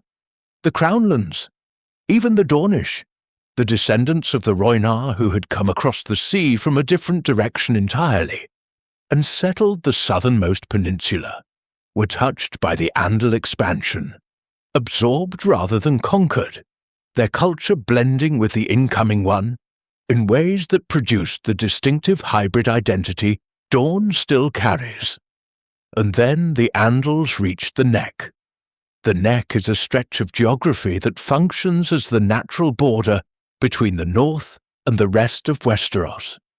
100 miles of swamp and bog and dense cranagland, threaded with waterways that shift seasonally and dotted with hidden islands that only the people who were born there can reliably find. The going through the Neck is difficult under the best circumstances. With an army, it is a nightmare. The causeway that runs through it is the only reliable path north, and it is narrow and exposed and terminates at Moat Cailin, the ancient fortress whose 3 occupied towers can cover the entire length of the causeway with arrow fire. The people who lived in the Neck, the Crannog men, the people of House Reed, were not the largest or most powerful force in the north. They were a small population who lived in their bogs and their floating villages and were regarded by the southern nobility, then and now, as odd and slightly uncanny. They knew their land with a completeness that no invading force could replicate. They knew which paths were safe and which were quicksand. They knew where the waterways ran and where they simply stopped and swallowed anyone who pushed further. An Andal army that attempted the Neck without local guidance would not fail. It would simply disappear. There is something worth pausing on in the relationship between House Stark and House Reed that goes beyond simple military alliance. Howland Reed, the Crannog man who stands at Ned Stark's side at the Tower of Joy, who knows the secret of Jon Snow's parentage, who is, in the main story, the one living person who could definitively answer the question of who Jon truly is, represents the continuation of an alliance older than any Andal house in the south. The Reeds and the Starks have been bound together since before the Andal invasion. The Crannog men kept the North's back door closed for 6,000 years and asked for very little in return. Howland Reed's loyalty to Ned Stark, and through Ned to Jon, is not merely personal. It is the continuation of something ancient. But the Neck alone did not stop the Andals. The Andals were not lacking in military intelligence. They recognized Moat Cailin for what it was, and understood that forcing the passage against a defended fortress would be enormously costly. And there was a second factor. The North itself. The Andal invasion was, at its core, an agricultural migration. The Andals went where the land could support them, and where the winters were mild enough to allow the kind of farming their civilization required. The North, with its short summers and its punishing winters, and its enormous tracts of land that resisted cultivation even in good years, simply was not attractive in that way. The Andals could have pressed north. The calculation of whether it was worth the cost came back negative. And so the North remained. While every other kingdom in Westeros was conquered or absorbed or gradually transformed by the Andal expansion, the North simply continued being the North. The weirwood trees stood. The old gods were not replaced by the Seven. The First Men culture, the culture of winter readiness, of hard pragmatism, of justice in the God's Wood rather than in the Sept, survived in the North with a completeness that exists nowhere else south of the Wall. The isolation that the geography imposed on the North was also, paradoxically, the thing that preserved it. This isolation shaped the North's relationship with the rest of Westeros in ways that are still visible in the events of the main story. The Northerners are not merely different from the Southerners in culture.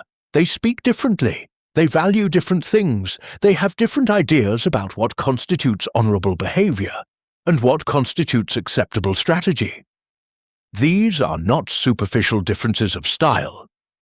They are the product of 6,000 years of the North developing in a separate cultural ecosystem from the kingdoms to the south, where the Andal conquest created a more or less homogeneous First Men-Andal hybrid culture, while the North remained purely First Men in its foundations. When Southerners describe Northerners as dour, or blunt or humourless, or uncivilized, they are describing a people who did not pass through the Andal cultural transformation that produced the courtly South. The Northern style of interaction, direct, unornamented, allergic to the elaborate social performance that Southern courts require, is not a failure of sophistication. It is the product of a culture that selected against performance and toward truth, because performance wastes energy in a place where energy is always scarce, and because the old gods who watch from the trees cannot be deceived by social grace. Ned Stark in King's Landing is not simply a man out of his element. He is a man from an entirely different civilization, dropped into the capital of a kingdom that his ancestors chose not to conquer, surrounded by people whose cultural assumptions are radically different from his own. When he cannot understand why Cersei would lie to him after he has offered her a way out, when he cannot believe that Littlefinger would betray him when Littlefinger had explicitly warned him that betrayal was possible, he is not being naive in the ordinary sense. He is operating on the assumption that people mean what they say, because in the world he comes from, a world with weirwood trees watching every significant conversation, saying what you do not mean is a cosmologically dangerous act. The North's survival of the Andal invasion, in other words, produced a culture that was perfectly adapted to the North and significantly under-adapted to the South. It produced people capable of extraordinary stubbornness, extraordinary loyalty, extraordinary endurance under conditions that would break Southerners quickly.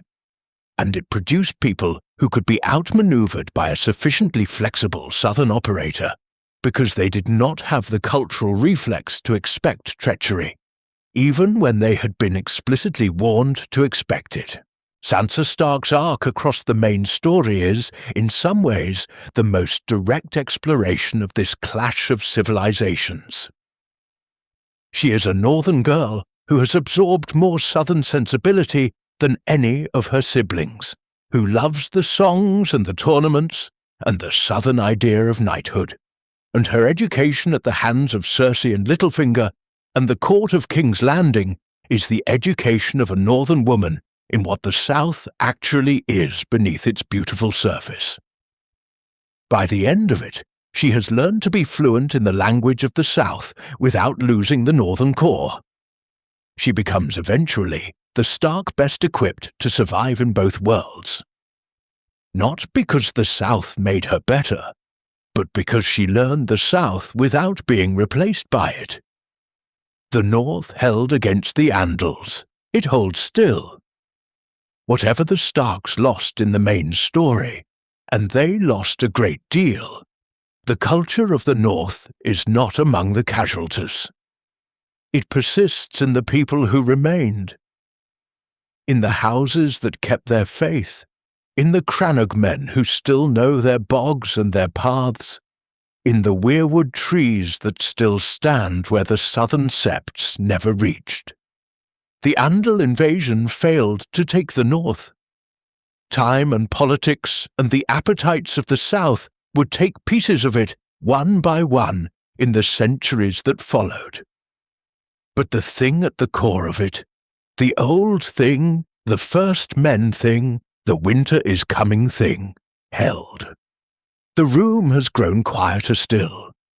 Let the North settle around you in your imagination, not as a place of bleakness, but as a place of authenticity. A place where what you see is what exists, where the cold is real, where the silence is not absence, but presence. The North does not perform. It simply is. And in its simple insistence on being exactly what it is, through every pressure that the world applied to it across 6,000 years of Andal expansion and political transformation, it remained. That is a kind of integrity. It deserves a moment of recognition before we move further. Let your breathing find its own rhythm. The Cranning men are out in their bogs tonight, navigating by pathways only they can read. The weirwood trees stand in the dark as they always stand, watching the land they have watched since before the Andals were born. The north is at peace. The causeway at Moat Cailin is quiet.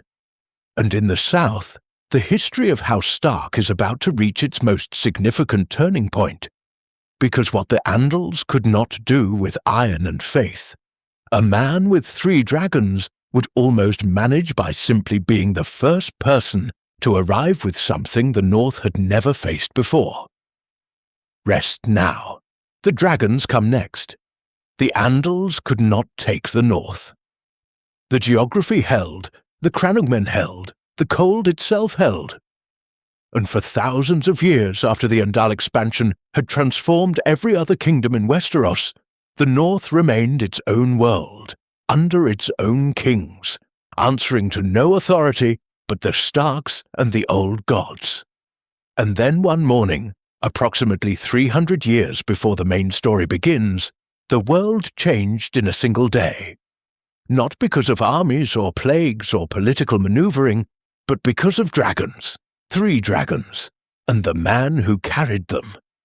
Aegon Targaryen landed at the mouth of the Blackwater Rush, with his 2 sisters and 3 dragons, and the particular confidence of someone who has thought very carefully about what he is doing.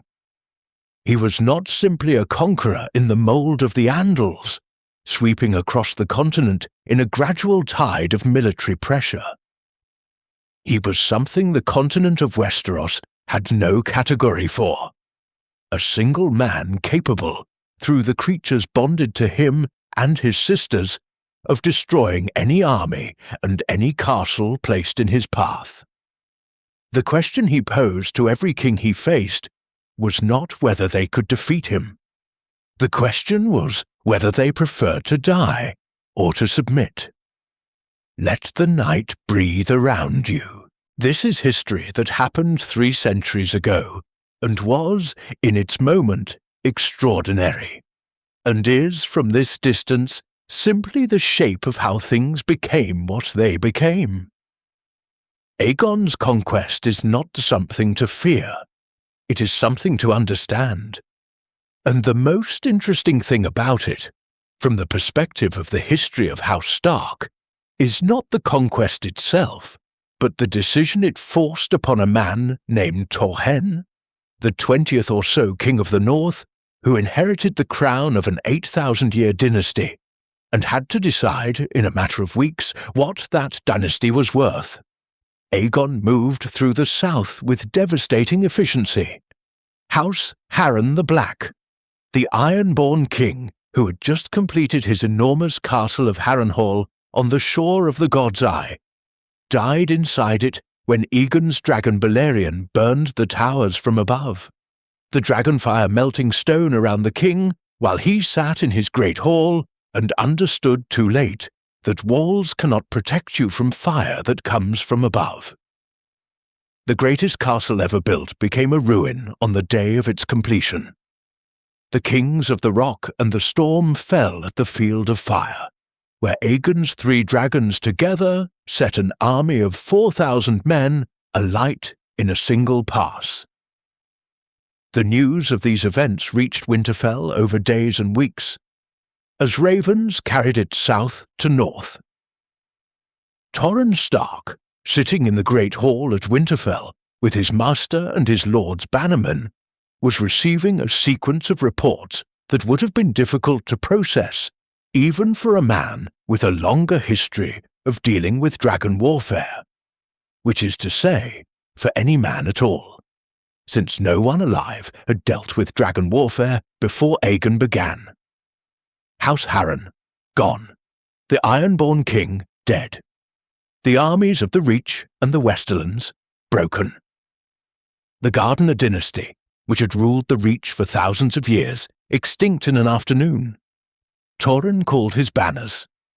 He marched south with an army large enough that its approach would have given any conventional opponent serious reason for concern.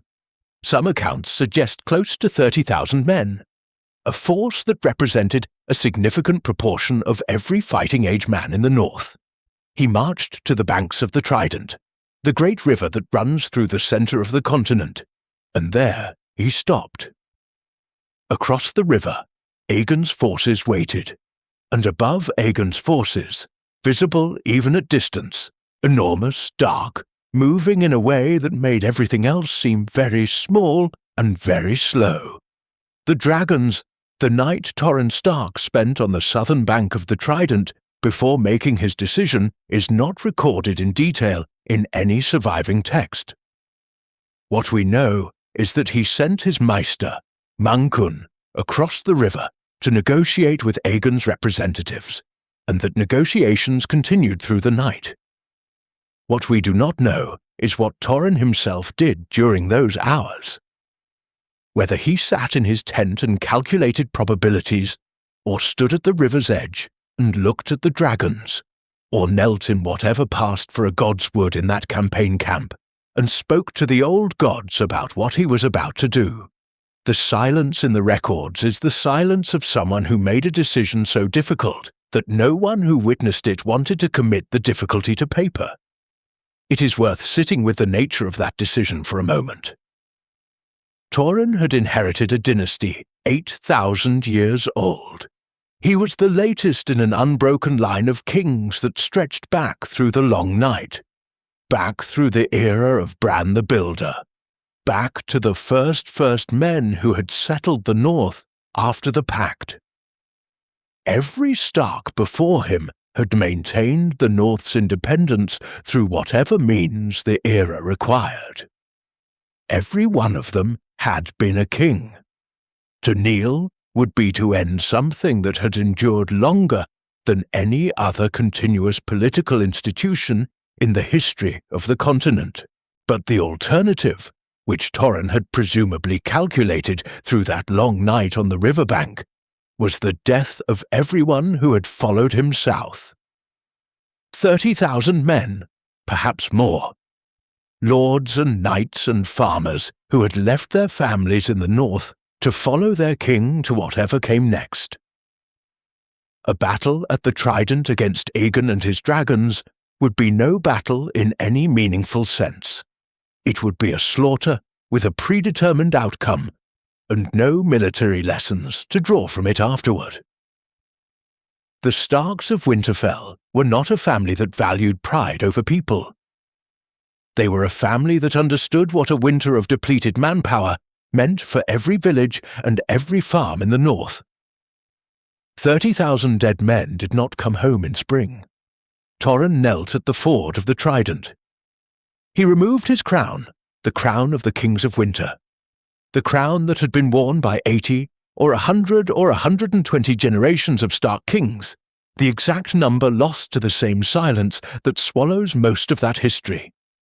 And he placed it at Aegon's feet.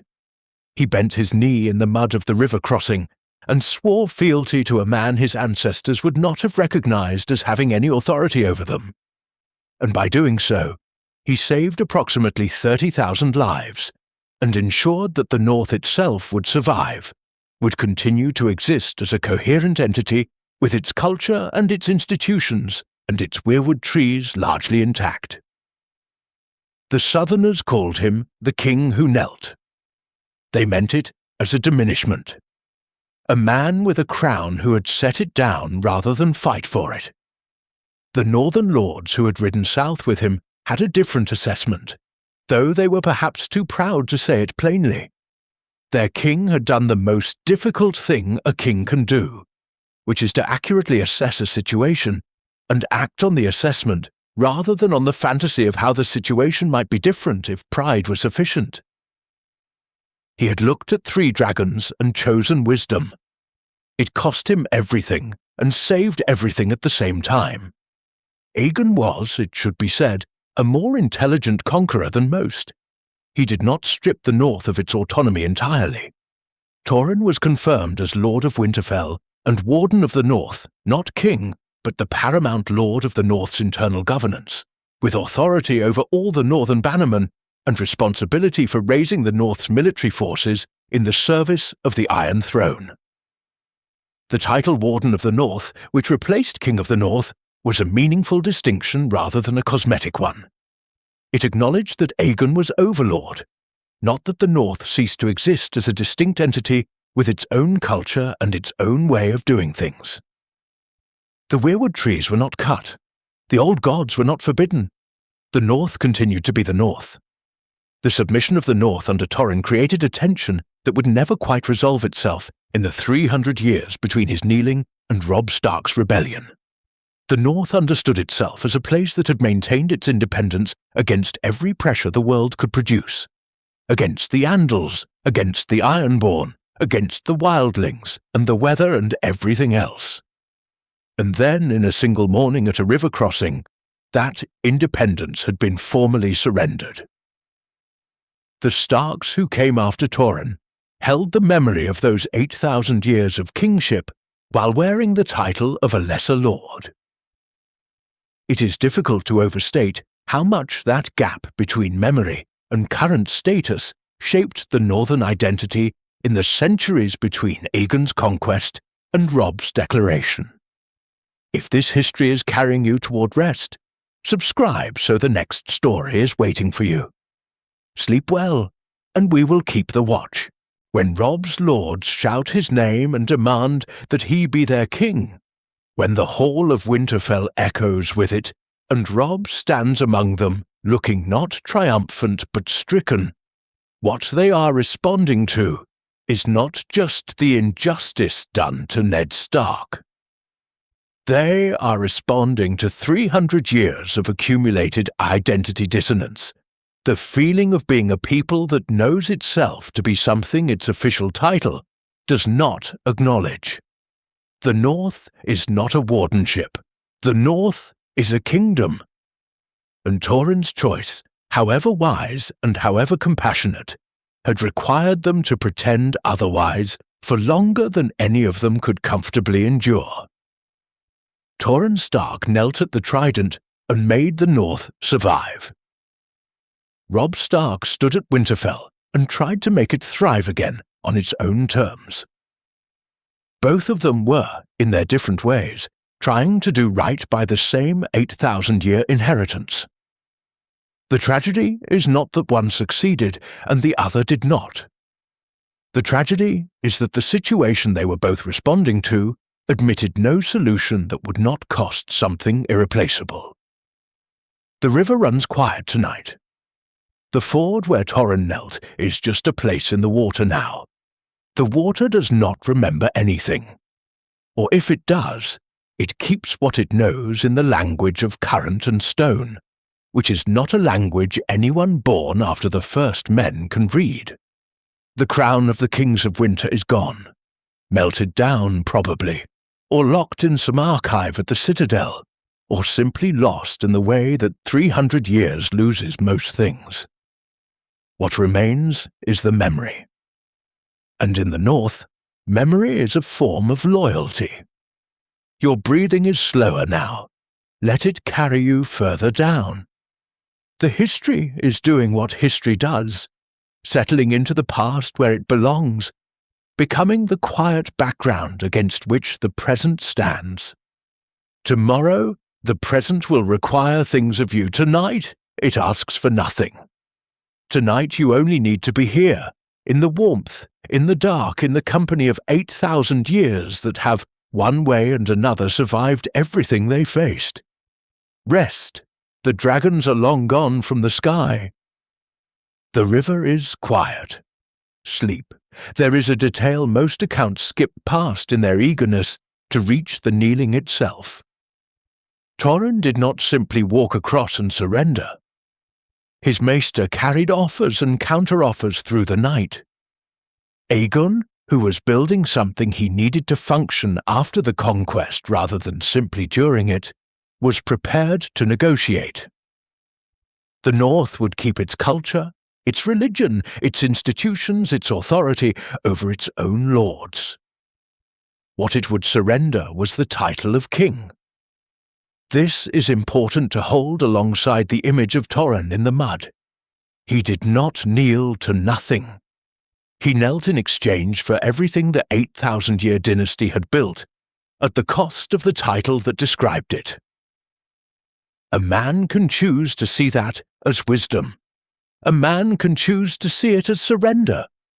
Most northern lords who rode home afterward, alive and intact, saw something of both and kept the ambivalence private. The crown of the Kings of Winter vanished from the historical record. At the moment, Torrhen placed it at the feet of Aegon Targaryen. It was not displayed in the throne room at the Red Keep as a trophy, so far as any surviving account indicates. It simply disappeared into the enormous silence that swallows most of what actually happened at decisive moments in history, absorbed by the event itself, rendered invisible by the magnitude of what it symbolized. What became of it, no one now knows. Perhaps it was melted. Perhaps it was buried. Perhaps it sits in some archive at the Citadel in Old Town, catalogued under a description that does not convey what it was, waiting for someone who recognizes it to come across it on an idle afternoon. The history keeps these small mysteries. They are among its most human qualities. Torrhen knelt. The North bent its enormous pride and survived, and for 200 years after the Conquest, the Starks held Winterfell as wardens rather than kings, watching the Targaryen dragons wheel above a world they had not made, and adjusting to the strange new reality of being part of a larger realm. They adjusted, they endured, they waited. And then the Targaryen family did something the North had no experience with. It destroyed itself. The Dance of Dragons came, and the North had to decide once again what it would do with someone else's war. The Dance of Dragons is the name the histories give to the civil war that tore the Targaryen dynasty apart approximately a century and a half before the events of the main story. It began as a succession dispute. Which of the late King Viserys I's children would inherit the Iron Throne, and became, rapidly, something far more destructive. A conflict in which both sides had dragons, which meant that the tools of absolute destruction that Aegon had used to unite the realm were now turned against each other, against the cities and the castles, and the people who had the misfortune to be between them. Let the night remain peaceful around you. The Dance of Dragons is a dark chapter in the history of a family the Starks served, and it is instructive precisely because of how the North navigated it, which is to say, carefully, deliberately, and with the kind of long-term thinking that 8,000 years of Winter is Coming had built into the Stark governing philosophy. The story of the Starks in the dance is not a story of dramatic action. It is a story of strategic patience. And patience, in a world at war, is one of the rarest and most valuable things a house can possess. The Stark Lord of Winterfell during the Dance of Dragons was Cregan Stark, the Lord of Winterfell who would eventually become the most significant Stark figure of the Targaryen era, though not in the way anyone expected at the outset. Cregan was young when the dance began. He was a man of considerable martial reputation in the North, where martial reputation was tested by the realities of wildling raids and border skirmishes, rather than tournament performance. And he understood the North's interests with a clarity that came from knowing what the North could and could not afford to do. Both sides in the dance sent envoys to Winterfell. The Black Faction, supporters of Princess Rhaenyra Targaryen, the late king's designated heir, sought northern support. The Green Faction, supporters of King Aegon II, the king's son by a second wife, also sought it. Cregan received both embassies with the same Stark courtesy and committed to neither immediately, which in the context of a civil war that was moving fast and burning things as it moved, was an act of considerable political sophistication disguised as mere courtesy. Cregan eventually signed a treaty with the Black faction, an agreement called the Pact of Ice and Fire, by which the Starks would provide military support to Rhaenyra's cause, in exchange for certain dynastic promises. The Starks would marry their daughters into the Targaryen line and bring the Northern Lords into the war on Rhaenyra's side. It was a significant commitment. But Cregan moved slowly. He gathered his forces with the deliberate thoroughness of a Northern Lord who understood that an army assembled too quickly is an army that arrives unprepared. And an army that arrives unprepared in a war involving dragons is simply a larger group of people dying at once. By the time Cregan arrived at King's Landing with his northern army, the war was effectively over. Rhaenyra was dead. Aegon II was dead. The dance had consumed most of the Targaryen dragons, killing creatures that had taken generations to breed, and that represented a form of power that could not simply be replaced. The armies of the South had bled each other across 2 years of fighting, while the North had marched steadily and in good order toward a war that had ended before it got there. Cregan arrived in the capital city not as a late ally of the losing side, but as the most powerful military force in a capital with no functioning government. What happened next is the part of this story that has given Cregan Stark the sobriquet the Meisters use for those brief weeks, the Hour of the Wolf. Cregan Stark, the Stark Lord who had arrived too late to fight, found himself in effective control of King's Landing. He presided over the capital with the authority of a man who held the only organized army in the vicinity, and with the temperament of someone raised in a tradition of justice conducted in Godswood spaces where the gods are actually watching. He took it seriously. He was not interested in power for its own sake. He was interested in proper resolution of what had just occurred. Cregan convened a proceeding to address those who had betrayed or murdered during the war. He applied what the Northerners called rough justice, quick, direct, without the elaborate procedural delays that Southern courts preferred. Several men of high rank were given choices between death and the wall, and several chose the wall, and Cregan honoured those choices with the same directness with which he had offered them. He was not cruel in this. He was simply Northern. The crime had been named, the penalty had been established, the matter was closed. Southern lords who observed his proceedings found them startling in their efficiency. Cregan found their surprise at efficiency startling in return. What the Hour of the Wolf reveals about the Starks is something that the 8,000 years of Winter is Coming had been building toward without ever quite finding this particular occasion. What a Stark does with power when circumstances unexpectedly deliver it. The answer, in Cregan's case, was neither exploitation nor glorification. He used it to put things in order, established a resolution, arranged the succession of the new Targaryen king with what attention to protocol he thought the situation warranted. And then he went home. He took his northern army back north and resumed the governance of Winterfell, as though the whole extraordinary interlude had been simply a task that needed doing. There was no monument erected. There was no formal recognition sought. He went home. That inclination to exercise authority when it is needed and to release it when the need is past is one of the most consistently Stark characteristics across the entire history of the family. It is the opposite of the Targaryen relationship with power, which was to accumulate it, to breed it into dragons, to build monuments to it in the form of a throne made from the melted swords of the defeated. The Starks built things that kept people warm in winter. The Targaryens built things that demonstrated what happened to people who refused to kneel. The Dance of Dragons destroyed most of the Targaryen dragons.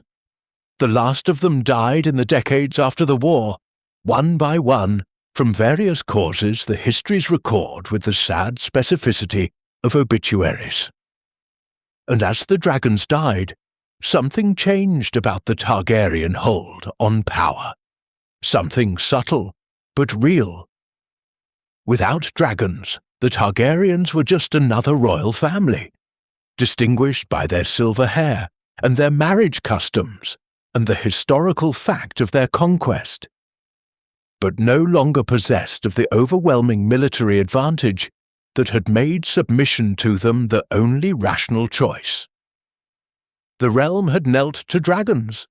Without dragons, the kneeling was based on precedent and tradition rather than present capability. The Starks noticed this.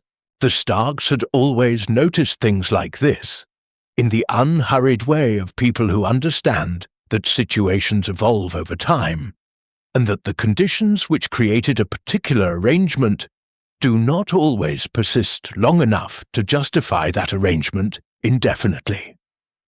The North had knelt to dragons. The dragons were gone. The North remained. And somewhere in the back of the Stark political consciousness, not as a specific plan, not as a formal grievance, but as a persistent awareness, was the knowledge that the calculation Torrhen had made at the Trident had been a calculation about dragons. And the dragons were no longer in the equation. When Robert Baratheon's rebellion comes, a century and a half after the Dance of Dragons, the Starks will rise against the Targaryens for reasons that are personal and particular, rather than generally political. But the quickness with which the North rises, the depth of the commitment, the willingness to go all in on a rebellion against an established dynasty, these cannot be entirely explained by the personal grievances of Ned Stark and his family. They are also the expression of a North that had spent 300 years as a wardenship when it remembered being a kingdom, and that found, in the crisis of Robert's rebellion, an occasion to be something more than it had formerly been allowed to be. Cregan Stark went home. That is the part of the hour of the wolf that matters most. In a moment when a less northern lord might have found reasons to stay, to consolidate, to parlay a military position into lasting political influence at court, Cregan packed up his camp and rode back to Winterfell. The North was where he was supposed to be. The North was where he could do the work that mattered, keeping his people alive through the winter, maintaining the godswood, governing with the clarity and the directness that the old gods witnessed and the land demanded. The capital was someone else's problem. It had always been someone else's problem. And in the North's patient understanding, it would remain so for as long as the North did not absolutely require otherwise. The fire has burned low to a comfortable warmth. Let your thoughts settle into the slow patience that Cregan modelled, that particular northern quality of being exactly where you are, doing exactly what is required, without drama and without embellishment. The Dance of Dragons burned itself out, as destructive things do. The dragons died, one by one, and the sky became ordinary again. The North watched the sky clear, and then turned back to its own concerns, which were, as always, winter, and the watch and the maintenance of a way of life that 8,000 years of experience had taught was worth maintaining. Let your breathing slow into the same patient rhythm. Nothing is required of you right now. Not movement, not decision, not the management of anyone else's crisis.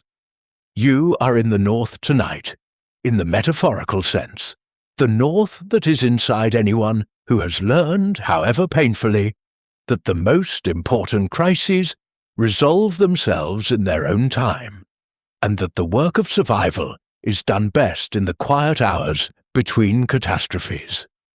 Rest now. The hour of the wolf is over. The pack has gone home.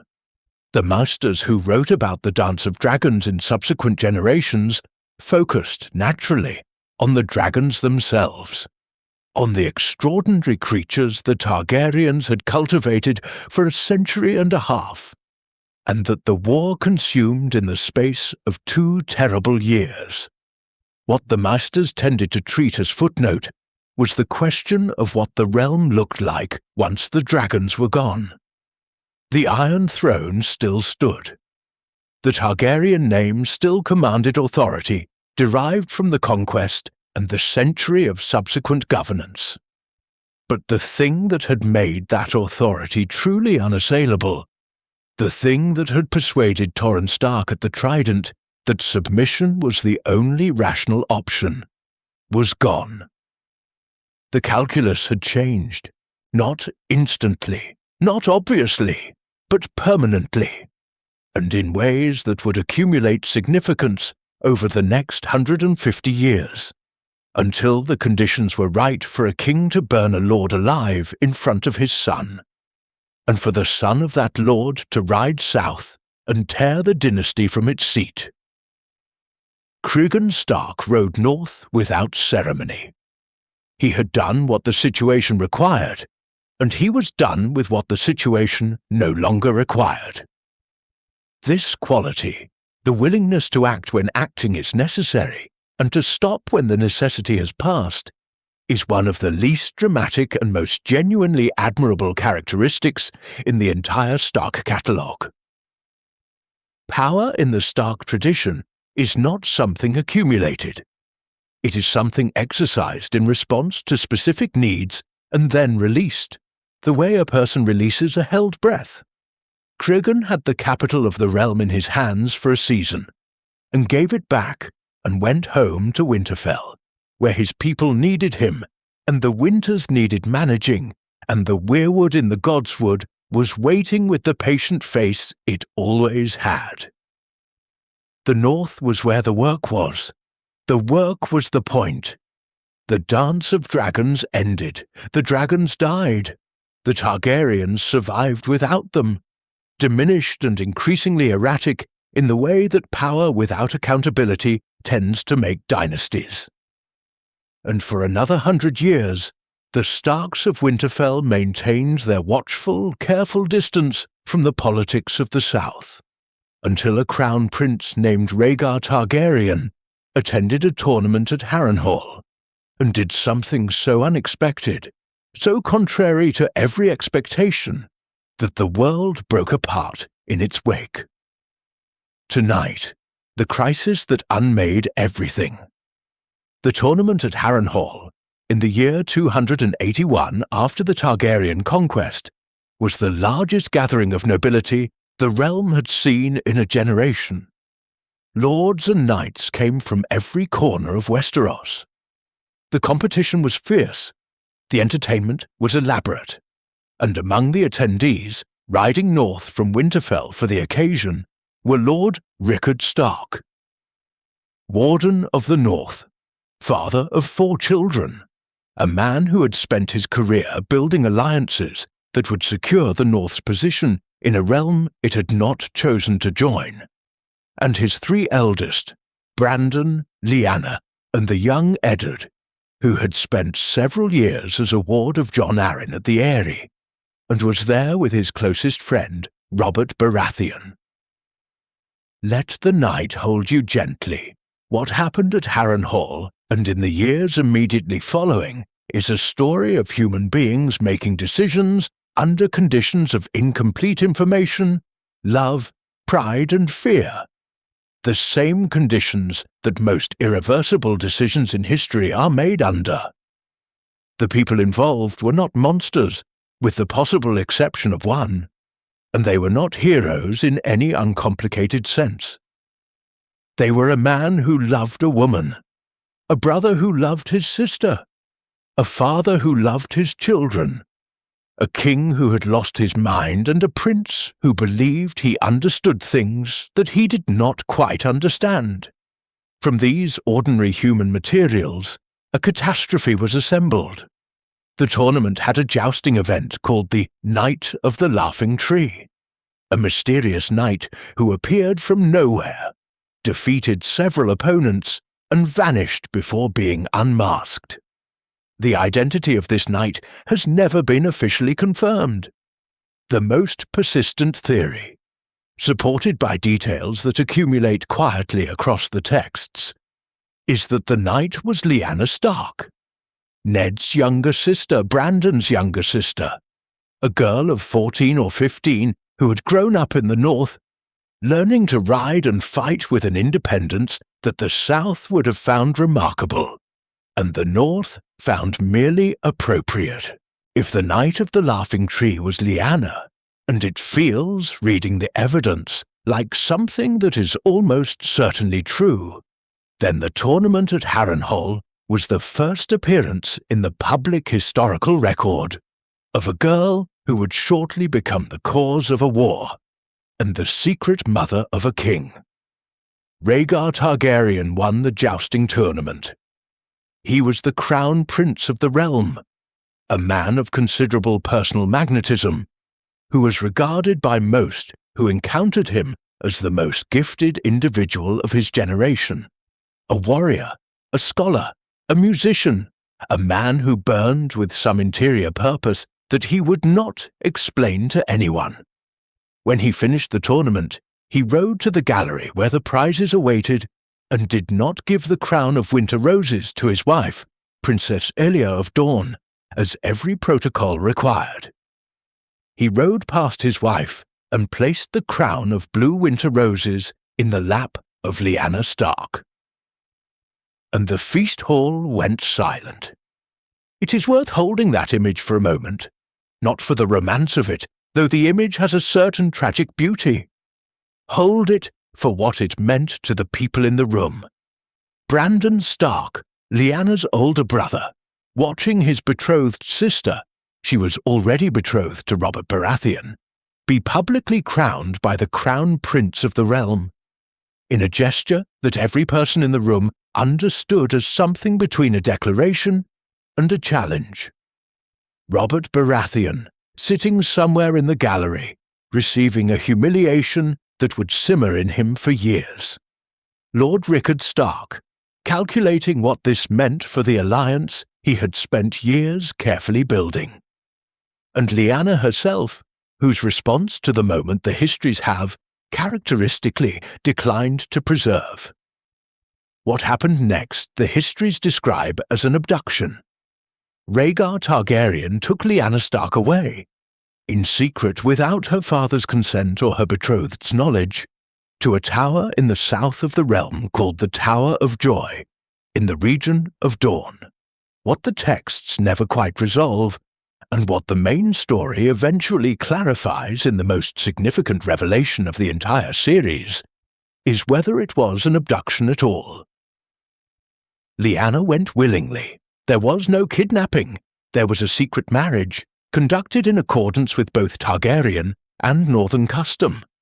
And there was a child conceived in love, not in violence. But none of that was known at the time. What was known, at the time, was that the Crown Prince had taken a Northern girl from her family without permission. Brandon Stark rode immediately for King's Landing. His father's instruction to wait, his friend's counsel to go carefully, all of it left behind in the urgency of a Stark's response to an offence against his family. He arrived at the gates of the Red Keep and demanded that Rhaegar come out and answer for what he had done. Brandon was angry, and Brandon was loud. And Brandon's demands reached the ears of King Aerys Targaryen, who was in the late stages of the madness that had been consuming him for years. Aerys Targaryen, the Mad King, as history has named him, though the madness had come on gradually over decades of fear and paranoia, had Brandon arrested for threatening the Crown Prince. He then sent ravens to Winterfell requiring Lord Rickard Stark to come to King's Landing to answer for his son's behaviour. Rickard Stark came, as a loyal lord was required to do. He arrived at court expecting legal proceedings. He received something else entirely. Aerys had him arrested alongside Brandon and then staged an execution that no account of it can render as anything other than an act of deliberate, theatrical cruelty. Rickard Stark was placed in his armour and suspended above a fire. A device was constructed by which his son could free him by cutting through the cord, but the device gave Brandon only his own hands to work with, and the cord was placed out of reach. Brandon strangled himself trying to reach his father.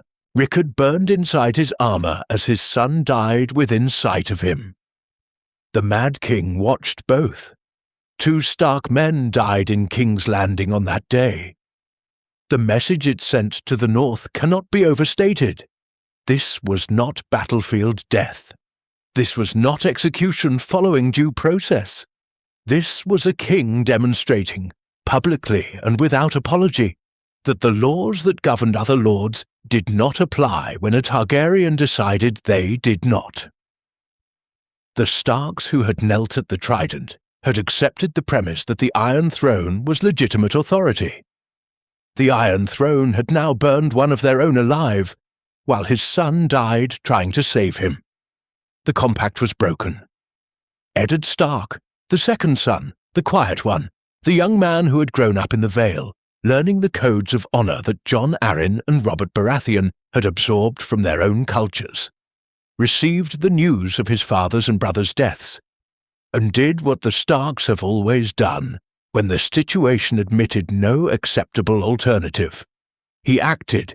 He joined Robert's rebellion, not because he was naturally inclined toward war, but because the war had come to him in the form of 2 deaths he could not unknow, and a sister he needed to find.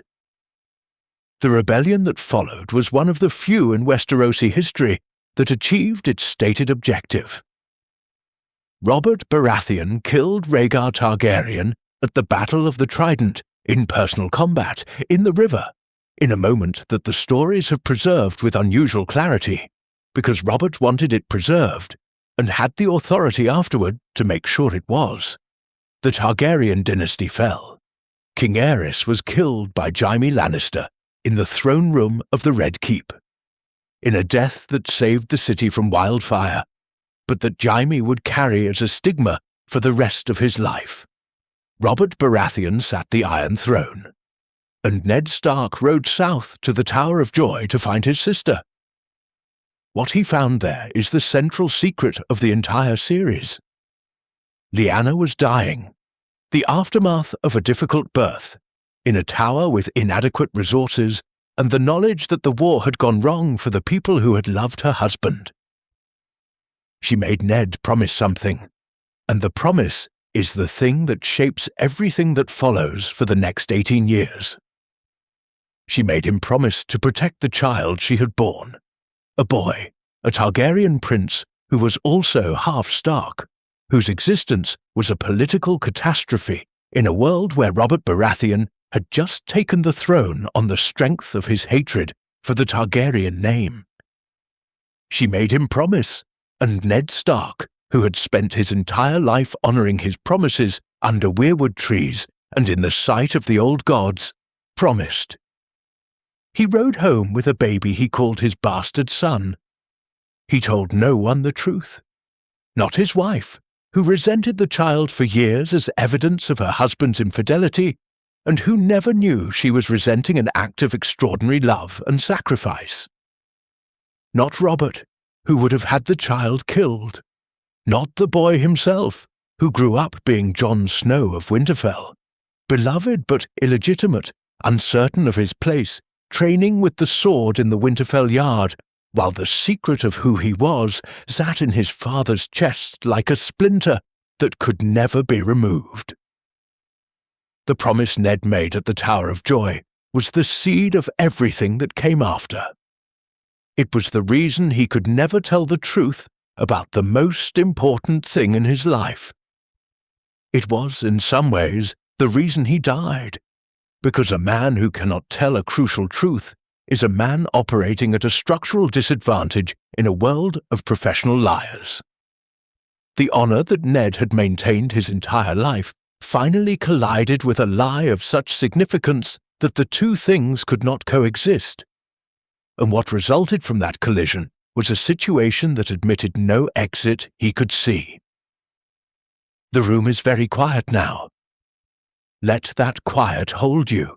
The Tower of Joy is a ruin in the Desert of Dawn. The King's Guard who died there are buried in graves that no one visits. The rooms where Lyanna died have been empty for 17 years by the time the story begins. The promise is still active, still shaping the world, still protecting a boy who does not know he is being protected. History does not announce itself when it is happening. It simply accumulates, quietly, one decision building on another, one promise requiring another to protect it, until the weight of it becomes the present moment you are living in. Let your breathing settle. The past is complete, not resolved, but complete. What happened at the Tower of Joy happened. What was promised was promised. And the consequences of those events are still, in the world of the story, still arriving, still revealing themselves, still unfolding across the lives of people who do not know what they are the consequence of. That is how history works. That is how it has always worked, in the story and beyond it. Rest. The tower is quiet. The promise is kept, for now. 2 Starks burned in King's Landing. 2 Starks were strangled trying to reach each other. 1 Stark girl vanished into the south and came back in a box. And from that accumulation of loss, a rebellion was born, a new king sat the Iron Throne, and a man named Eddard Stark rode home to the north with a secret that would shape the world for another 17 years. And then the worst came. And then, beyond the worst, something else. Something the 8,000 years of Stark history had been building toward all along. Ned Stark went to King's Landing because Robert Baratheon asked him to, and because refusing a king's request is not something the Stark philosophy makes simple, and because Ned understood, imperfectly but genuinely, that the realm needed someone in the position of hand who would govern it with integrity. He went because it was the right thing to do. This observation would be banal if it were not also the observation that explains almost everything that followed, because in the years between Robert's rebellion and the beginning of the main story, the realm had been governed by people for whom doing the right thing was, at most, one consideration among many. And Ned arrived in King's Landing with the moral architecture of the North, in a city that had been managed by the ethics of the South for a generation. Breathe slowly. Let the room settle around you in its night quiet. What I am going to tell you in this final passage of the Stark history is the part you probably already know. The events that made you love this family, that made you mourn them, that made the story matter in the way it matters. But knowing what happens does not mean there is nothing more to see in it. Sometimes the most important details of a story only become visible in retrospect, when the full shape of the thing reveals what the individual scenes were building toward. Ned discovered the secret of Joffrey Baratheon's parentage, the secret that Cersei Lannister had kept for a decade, that the king's eldest son was not the king's son at all, but the product of an incestuous relationship with her twin brother Jaime. He discovered it in the way Ned Stark discovered most things. By paying attention, by following small facts to their logical conclusions, by being the kind of person who genuinely believes that true things matter more than convenient things. He confronted Cersei with what he knew. He gave her the chance to take her children and leave. He sent a letter to Stannis Baratheon, the rightful heir by his calculation. He told Lord Baelish what he planned to do. He trusted everyone he should not have trusted, and trusted no one he should have. And on the day Robert died of a hunting wound, the trap closed. The scene at the Sept of Baelor, where Ned Stark knelt before the crowd and confessed to treason he had not committed, agreeing to falsely name Joffrey the true heir, in exchange for a promise of mercy and the Night's Watch, and his daughter's safety, is one of the most carefully constructed moments in the story. Ned was not confused about what he was doing. He was making a calculation that a false confession was worth making if it preserved his daughters. He had decided that his honor was not worth more than their lives. He had decided to lie. And he had decided to lie in public, in a place his whole culture defined as a place where truth was mandatory, because the situation had finally presented him with a conflict between his truth and his children that he could not resolve in favor of truth. And then Joffrey changed the sentence anyway. Sir Ilyn Payne came forward with ice, Ned's own great sword, the Stark family's ancestral blade, the weapon he had carried his entire adult life and cleaned in the Godswood every morning. And Ned Stark was executed with his own sword in front of his daughters, in front of the crowd, in front of the world. Sansa screamed. Arya was carried away by Yoren of the Night's Watch, her face pressed against his chest, and ice was kept by the Lannisters, who would eventually have it melted down and reforged into two swords, obliterating the last physical artifact of 8,000 years of Stark kingship. What the execution of Ned Stark does to the story that follows cannot be overstated. It is not simply the death of the apparent protagonist. It is the world's announcement that the rules of the story are not the rules the audience assumed. In most stories, the man of honor does not die in the second act having accomplished nothing. In most stories, the premise of the narrative is that virtue is eventually rewarded. Ned's execution challenges that premise so directly and so brutally that everyone who encounters it feels the ground shift beneath their feet. Because if Ned can die, if the most honorable man in the room can be executed with his own sword, then there are no guarantees. The story is playing by different rules, and the North, receiving the news, understood the same thing. Robb Stark was 16 when his father died. He was not a king by any official title. He was the eldest son of a lord who had been executed for treason, a young man with an army and a direwolf, and the loyalty of the Northern Lords, and the burning, focused grief of someone who loved his father, and cannot yet process the fact that the love was not protection enough. He marched south. He won battles that more experienced commanders found improbable. He made alliances. He made errors. He married for love when the strategic alliance required him not to. And the error was compounded by the way he handled the consequence of it, and the compound of errors produced the conditions for the Red Wedding. The Red Wedding. It is worth saying the name plainly, rather than circling around it, because it deserves directness. Robb Stark, his mother Catelyn, his pregnant wife Talisa, and several thousand Northern and Tully soldiers were killed at the Twins, the castle of House Frey, in the Riverlands, in a violation of guest right that the North understood as a cosmic transgression, as much as a military one. Guest right is one of the oldest laws in Westeros. You do not harm a person who has eaten your bread and salt. The gods themselves, the old gods, the faith, whatever powers the world operates under, regard the violation of guest right as among the worst things a human being can do. The Froes did it anyway. The Lannisters orchestrated it from a distance. Rose Bolton betrayed the king he served. And in a single night, the king in the north died, the Stark army died, and the restoration that the north had believed in for a year and a half died with them. The aftermath of the Red Wedding is the portion of the Stark history that looks most like pure loss.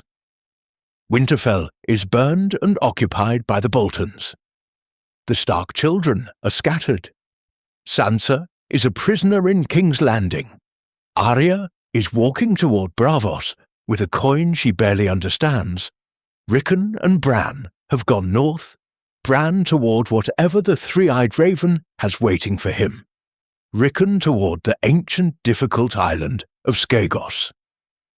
Jon Snow is at the wall, not yet knowing what he is or what he is about to become.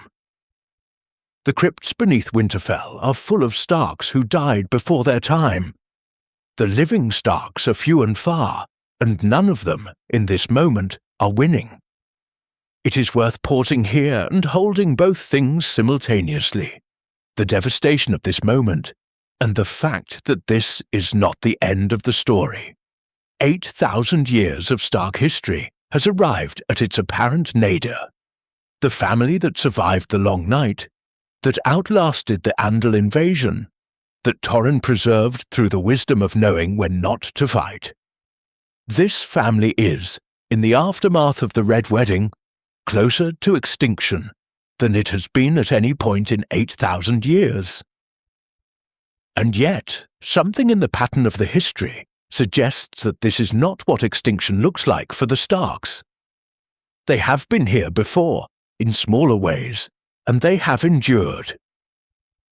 The question is how. Arya Stark trains in Braavos, in the House of Black and White, learning to be no one in particular, and in doing so, refining what was always most specifically herself. The directness, the lethality, the absolute unwillingness to dissemble in situations that call for genuine feeling, these do not disappear in Braavos. They go underground, as all Stark qualities go underground when the world above is dangerous, and emerge when the moment requires them. She comes home. She walks back into Winterfell as a ghost, as a stranger, as someone the guards mistake for a girl who cannot be who she says she is. She is home. Sansa Stark survives the South by learning it. She is tutored by the most dangerous political operator in the realm, Petyr Baelish, whose manipulation of events has been running underneath the surface of the story since before Ned Stark arrived in King's Landing. And she learns the South's language not because she becomes Southern, but because she understands that fluency in a dangerous language is a form of armor.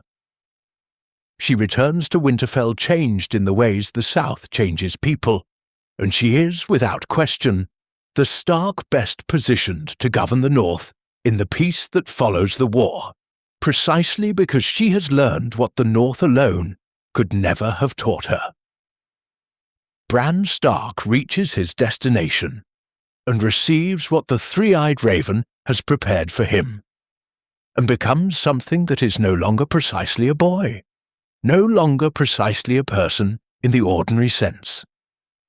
He becomes something for which the human vocabulary does not have a fully adequate term, a living archive, a consciousness woven into the weirwood network, a being capable of witnessing the entire past of the known world simultaneously.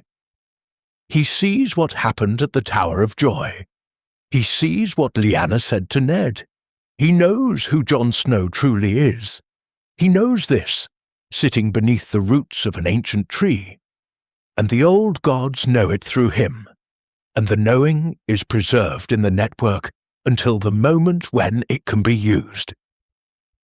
Jon Snow dies and is resurrected at the Wall, a sequence of events that the story presents with the same matter-of-fact quality it uses for most extraordinary things, as if resurrection were simply another difficulty to navigate.